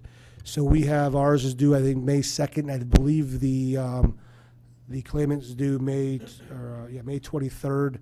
So sometime I expect the decision to be after, after July 1st. So if we lose that case and we don't decide to go and appeal any further, you should expect to see a claim in July that's potentially high. Anybody else? Mrs. Esma? Thank you. How does the change in hypertension guidelines affect this? I mean, I think there was recently one where they're now considering lower numbers high blood pressure. Am I saying that correctly? I'm not familiar with that. I have to say I'm not familiar whether they've changed the rating guide there or the permanent disability, to be honest with you. Okay, so no effect that you know of. Not that I'm aware of, no. Thank you. Anybody else? Oh. Mr. Becker?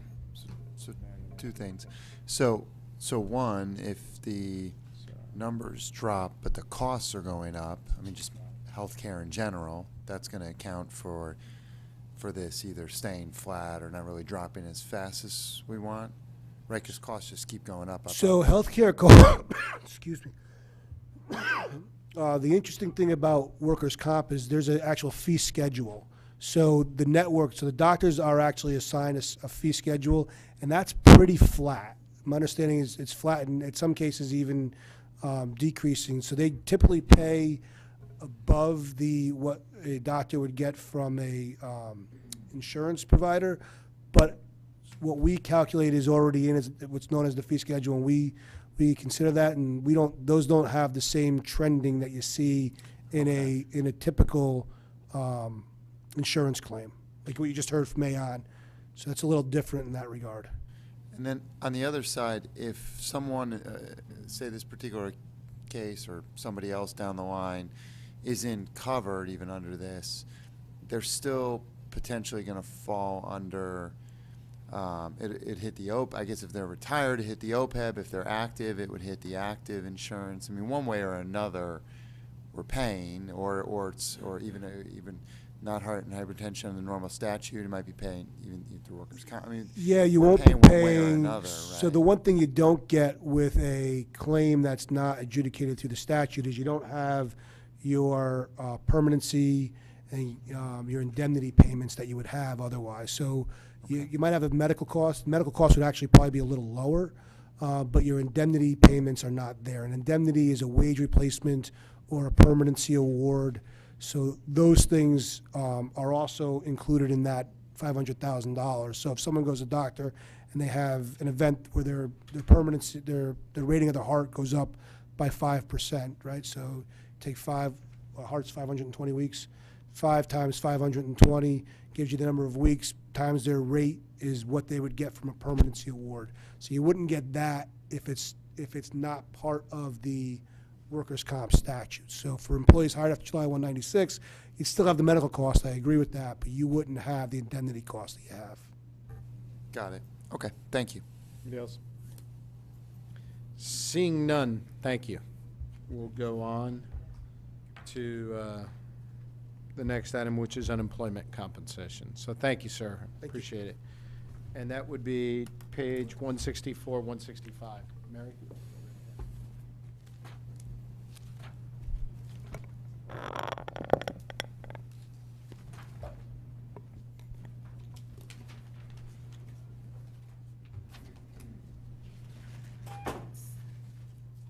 Does anyone have any questions? Why are we going up? This account is normally is budgeted pretty much taking two things into consideration. Where we think we are this year, and then if anything happened as an anomaly this year or unusual, adjusting for that, and if we're expecting any future activity. When we did that analysis, when the budget was first prepared, our estimate was $140,000. Our latest estimate for finishing this year is $129,827. So, That's for fiscal year 19? yes, which was both. What can you tell us about what you expect to happen in the coming year in regards to anything we need to know? There's nothing I'm aware of that would be just And normal. there was nothing last year other than normal either? No, correct. I mean, do you think we So could? 17, we had the big, the public school lunch program layoffs. But those have all filtered through. So, yeah. So right now, if you're asking my best estimate, it'd be 130 instead of 140. So if anything was ever done big during this budget to the Board of Ed, you'd suggest raising this number? That's true.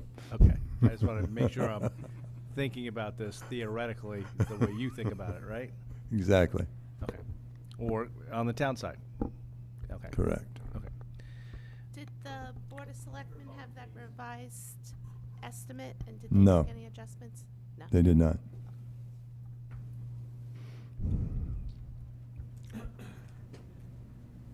Anyone else? Yeah. Okay. All right, it's what we've all been waiting for. Fund balance. So you all had a 5-page document. Jim, did you want to make Mary, I some think you got to comments move that before? closer to you. If you're not within like 3 inches of it, they can't. You can't. It doesn't. Handed him It out. doesn't pick it up. Okay. Thank you. Handed it out already. I handed him out already.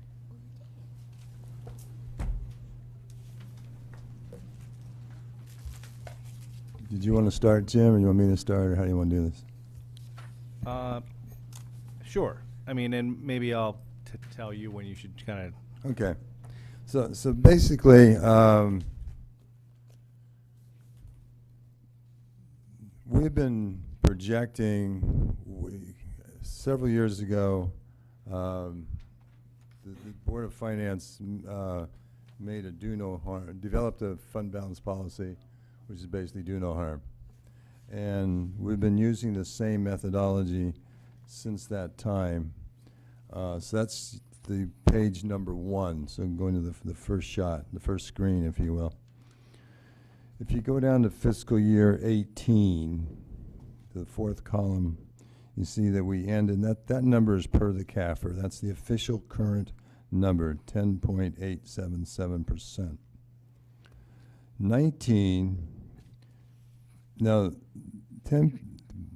that number is 1.3% greater than fiscal year 17. It wasn't budgeted to be 1.7% bigger than. It was actually budgeted to be 9.527%. But because we had a positive surplus in 18, the number increased by 1.35%. When we were budgeting for this current year, we budgeted $689,000, which at that time was to keep us at the 9.52%. However, because it went up to 10.877, we end up, when you carry it all through, because you have the change in unassigned fund balance, which ends up being greater than you anticipate. Your expenditures, since the expenditures, there was savings there, end up being lower than you anticipate. Well, because of the budget number, so we budgeted $689,000 to stay at the then known number. Basically, what you're saying is we're a victim of our own success. Victim of our own success. And this is Ex- kind of excellently something put. that I think those of us on the fund balance committee, way back when, since it was the first time we did it, weren't exactly taking into account, was that you become a victim of your own success. And it basically, you take a good thing like a surplus, and then it forces you to budget real cash dollars a lot more the following year, even though you've done well, and the number's going up.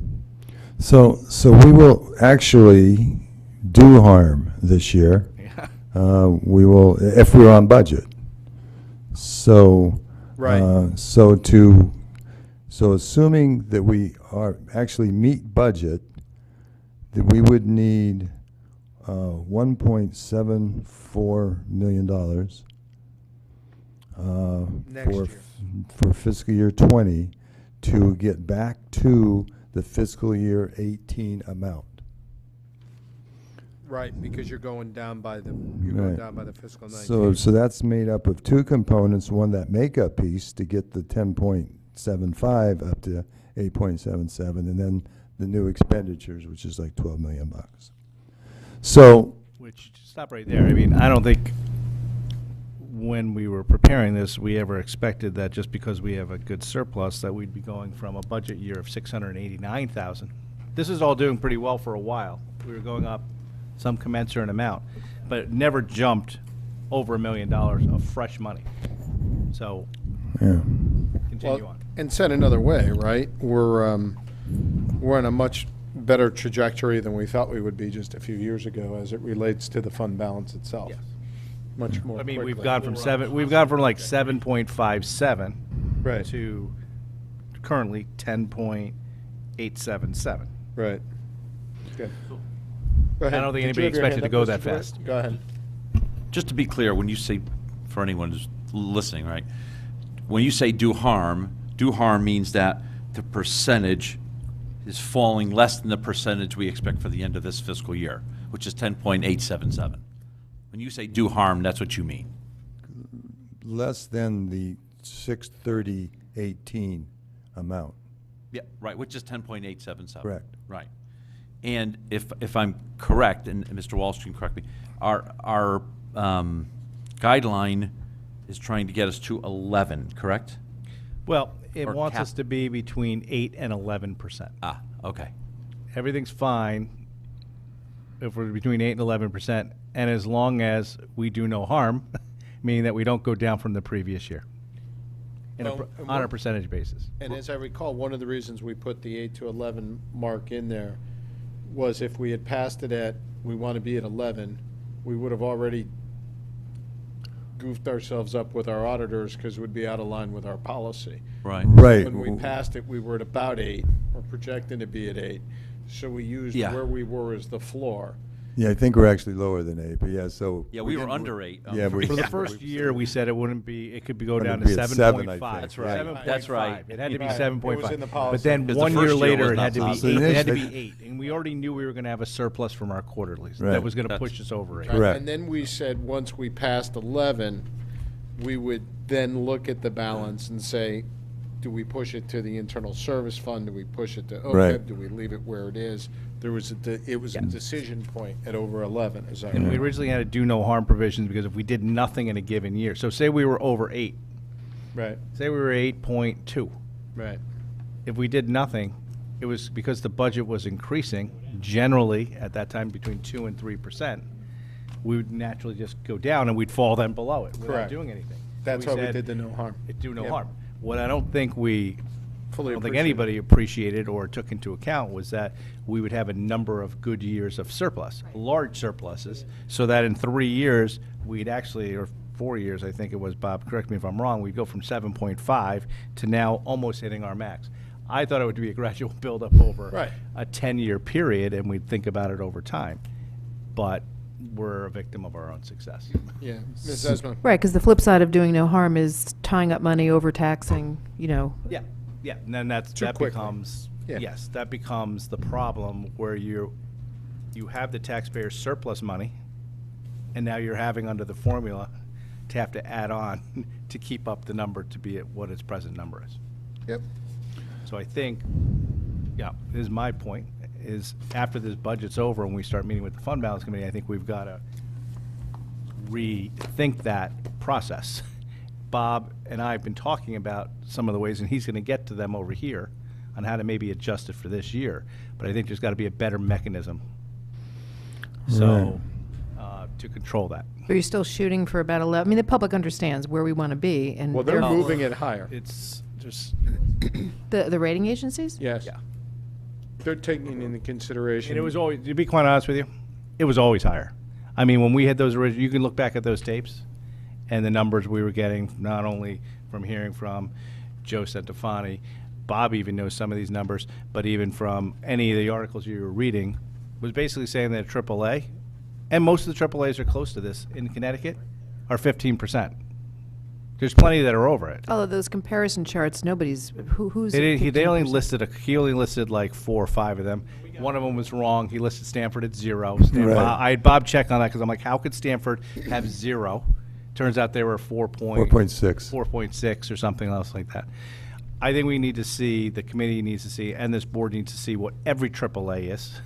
We used to have Matt Spurndale prepare. I think if I remember, I'm visualizing the bar graph, and it seems to me like with the lower number being on the left, we were probably maybe the third or fourth. We were the second to column. last. Second to last. Okay, And so the, third. the only one that was lower than us at the time was Greenwich, Right. who had nothing. In the beginning, but we've Now, passed Greenwich a is- couple. We're like fourth yeah, now or something. We might be third. Third or fourth. Yeah. Right. Yeah, we went out, but I don't have it in my memory bank. There's 17 AAA towns in Connecticut. Mhm. And we're right in. We said- Just saying, there's 17 AAA towns in Connecticut, and it ranges from 9.98% up to 19% in Yeah, close to West 20. End, but Yeah. 20%. But isn't, there's two factors, right? There's the percentage, but there's also the dollars, right? Right. That's something that we never took into consideration. Well, that's in the right, and that's original what we have policy. to start thinking about, right? I agree with that I comment. agree Yes. too. I mean, that is a ton of money getting up to. Sure. The problem is that the 14%. rating Nine agencies percent don't of look at Greenwich dollars. is like 12% What's that? for us, The problem right? is the rating agencies don't look at dollars. They look at percentages. Yeah, but they look at a bunch of other things Like too. if we look at, Dollars, say we yeah. were limited at $30 million. Put that together. Because we just never thought we'd have any accident that Oh, was is that $30 the million. thing? But our budget keeps going up, and we'll be, number of 4 years from now, we'll be at $350 million. Our percentage is going to keep going down and down and down and down. Yeah, but I guess, Jim, we can handle that the same way we did before, which say, if we get to a level, I throw this out there, and this is not a recommendation, this is for argument's sake, right? We want the fund balance to be at $50 million because we can't think of a thing that's gonna happen that's gonna require us to have more than $50 million, okay? I just throw it out there, right? At that year, instead of taking a quote-unquote holiday, we put more money towards OPEB, or we put more money towards some of the other things that we have risk in, right? Because the credit rating agencies also look at where's OPEB, where's pension, where's this, there's 20-some odd things. So I agree with you, you don't want to not do something and jeopardize the whole thing, but maybe you don't want to just throw it up in here. You put up an OPEB where it's really getting invested and used. And that's the other thing, is Bob, we're going to start looking at investment strategies for these funds that are sitting around, stronger investment strategies. Go ahead. So it's just Well, getting, no, the investment strategy is is pretty much defined, and we follow the investment strategy. Let's talk about it separately. I want to hear that, and I want to see whether now that we have this much money, should we revisit it? Should we? No, look at it? it's basically constrained by state statute. Okay, send that to us. Sure. So we can see. So that might be another reason to move some more towards the OPEB and that. Yeah. Go ahead. So is in the budget book on page 96, is the 1.7, is that the number then? Go ahead. That's Let's what go I'm back trying to Bob's understand. schedule.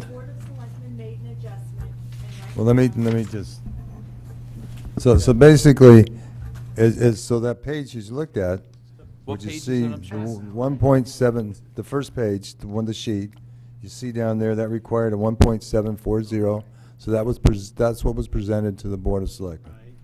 All right, so then at the Board of Selectmen first meeting, there was some discussion, and the question was asked, is there another way to do this? Because we do know, if you remember from the second quarterly report, that we are right now forecasting a $3.9 million positive variance. So moving to screen 2, Gotcha. fiscal year 19, you see with that variance, that increases the fund balance from the budgeted $32,831,000 to a budgeted $36,102,000 with no change in this particular document. So that means our percentage would actually go up to 11.829%, which is obviously is better than 10.877, but then that would be the percentage that would need to be maintained for fiscal year 20. If you look at it from this approach, these are all different approaches, that would change the required, go down to footnote number 4, that would change the required contribution to fund balance by $380,000 from reduce it by $380,000 from the 1.740% to the 1.460%, which is what the Board of Selectmen passed. Now, subsequent to that, move to... Just slow down. So this slide 2 doesn't represent what the Board of Selectmen did. Yes, it does. That's what, yeah. This is, okay. This is what they passed. So this is exactly as passed by the Board of Selectmen. As passed. Okay. Now, move to slide 3, there's actually a refinement to that number because there's a difference in what happens to the percentage if it's a revenue variance or an expense variance because of the numerator-denominator relationship, right? And so, and I didn't think about that when I first put slide 2 together. So slide 3 is basically, if you remember from our second quarter analysis again, we had about a $500,000 savings on the expense side. The rest of it was all on the revenue side. Right. So slide 3 is the same as slide 2 with the exception that under the general fund expenditures and other finance uses, that's reduced by the $500,000 from $305,192,000 to $304,692,000.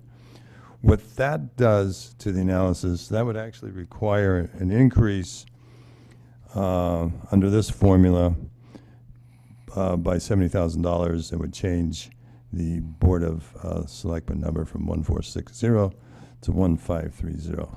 But then now let's speak a little reality here, because the intent here was to throw things on the table, talk about things, and then let's discuss things. And it was pointed out to me that over the years, my quarterly analysis have not been 100% accurate. I mean, I'm surprised me. I remembered they had been, but Of course you had. They've actually gone up by $1 million and then down by $1 million the next quarter. You're remarkably consistently inconsistent. So basically, so I thought about it a little bit more, and I says, okay. So to kind of backtrack a little bit to kind of how we've done it in the past, and to not have to really concern ourselves with our estimates, led to slide number 4. So slide number 4, as you can see, if you go to, has the unassigned fund balance at 33,196 for 32,142. Let's look at 18. You see 18 is the exact same as in the first slide. You got the 10.877. Okay. Then what it does though, slide number 1 has the contribution to surplus for this year to be the 689,000, which is what causes the negative change to 10.757%. And that's because that makeup part that I talked about earlier. Right. 500K. So if you calculate the makeup part, basically the makeup part is $365,000. It's really going in this year. So what I'm saying is, we know, and if looking at it this way, it doesn't matter if that $365,000 is an expense positive variance, or a revenue positive variance, or net positive variance. If you think that you're definitely going to get 365, which we're definitely get, so if you throw in the makeup variance, that would, for at the end of this year, and you assume budget, and don't worry about positive and negative variances and estimates and assumptions. By adding that $365,000 to this year's budgeted 685, by allowing that to flow through, assuming that flows through, that's the only assumption you have to make. That would bring 19 up to the 10.877. It would make up for that shortfall. So that would mean that we would need 20 to be budgeted to reach 10.877. And if you look at footnote 5 down there, that would require a contribution to surplus of $1,340,000, which would be $130,000 less than what the Board of Selectmen still holds us in do no harm situation. And so I guess if from my perspective, I guess I would probably say would be my choice. This would be my recommendation, because it avoids having to deal with estimates. It reduces the tax burden on the taxpayers, and we know that we are continuing to increase our fund balance. There's a symmetry to this number, this additional savings of 130, given our earlier conversation on the pension contribution. True as well. Mm-hmm. Yeah, and then the next sheet is just the calculation that If we did that, shows we the stay in. 365. Yeah, no, I saw, we did that, we actually, under this methodology, we stay with our do no harm policy on each side. Hmm? I just throw it out there for discussion, You lost me in the pension side, I'm sorry. The pension side, our do no harm policy was don't put in less than we did the prior year.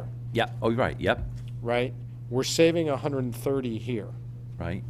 If we were to take it out of here and add it to the pension, we've Oh, followed yeah. this. So what was that delta number to kept It's a us at little bit 8.7? different. It was like 70 or 80, I was something gonna say, it like wasn't that. 100,000. Yeah, I mean, I don't have the actual calculation. We'd have to sit down and do it. That's to get it from it was 8.7 today, went to 8.6 something. Now we want to bring it up to 8.71 to keep it constant with next year, right? Something like that. No, you talk about keeping the Or dollars constant, 87.1, not I'm sorry, not the 87.1. percentage. No, that's not. That's Chris correct. is not on the right track. It's not the percentage, it's No, the dollars. it's the dollar amount. The Yeah, percentage yeah, would be but- like $1.5 million. But the percentage of do no harm was at 86 to No, 87%, it wasn't. no? No, it had nothing, when we talked about the pension side, we knew the numbers on the percentage were gonna be way too much and fluctuate way too much. What we talked about is not contributing in complete dollars less than we did in the prior year. Got it. On a Yeah. and the way we did it was on a collective basis between both funds. Right, it was 118,000, I think. That was the 100, Right. right. Yeah, Right. yeah, got it. And this is 130. Correct. So if you transfer one to the other, you Solve- wash. You basically do no harm on both sides by this methodology. And then the fund balance committee has to, as we've already talked about. Yeah, I think there's further tweaks that will have to be made. I think, in talking to Bob and us having hours of conversation about this over the last 7 days since Right. we punted it, I think this is a good compromise for right now, to still, Yeah. in theory, stay with our do no harm. But I still think we've got to look a little harder, not only about the percentage, but what happens in years where we have a good surplus, and how not to punish, keep the contribution part down. So we'll have to do a little bit more tweaking, I think, and more analysis on it, but I think that's appropriate. I think that there just wasn't, when we first formed it, we weren't expecting these kind of surpluses. Right. They're nice to have, but it's like a double, it's a great thing which comes with a dark cloud that comes with it as well. Yep. So, so I think after the budget's done, I think that we'll start getting together, start talking about both percentages and what happens with surpluses of this. And I do think Mr. DeWitt brings up a valid point. Start talking about the whole dollars, particularly when it comes to, right, if we have, look at it another way, if we have such stringent investment guidelines related to these fund balances, it doesn't make sense to make too much money sit there not being able to earn enough interest. Yeah. When if we can move it over to the pension side and the OPEB side, right, if the investment guidelines are less stringent, and we can get more return over there, and we need the funds there anyway. So there's, I think we're getting to the point. I think we could, the way I was thinking about that a little bit is maybe have some more flexibility between the percentage points. Correct. So that on a given year, this board can have a full conversation about this year, maybe use some of those to have more authority, to use some of those funds to put it to like OPEB, so that the money's Exactly. better used. Well, because As opposed to setting a number of dollars, to have a conversation about where it is, what number of Right. dollar amount we have, what are our other priorities, where can we make more bang for our buck on the dollars, correct. and maybe have it be a yearly conversation. Well, it's got to be. Yeah. And by the way, when we did this policy originally several years back, we were actually responding to concerns raised by the credit rating agencies. Yeah. We've allayed those concerns. We've built the fund balance up so it's in a less critical or dire situation. And now we've got to figure out how to manage the funds that are available Yeah. to get the best return on the investment, to maintain the AAA credit rating, and to ultimately do the right financial decision for the town. Yeah. I mean, I don't want to really be in the AAAs in Connecticut, be in last place. No. I never want to be above the 50%.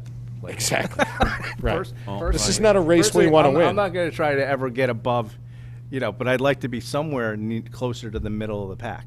Does it? So that we're not popping up on people's radars as being the worst. Right. Or Does close to anybody it. have? We're actually, there's 4 worse than us now.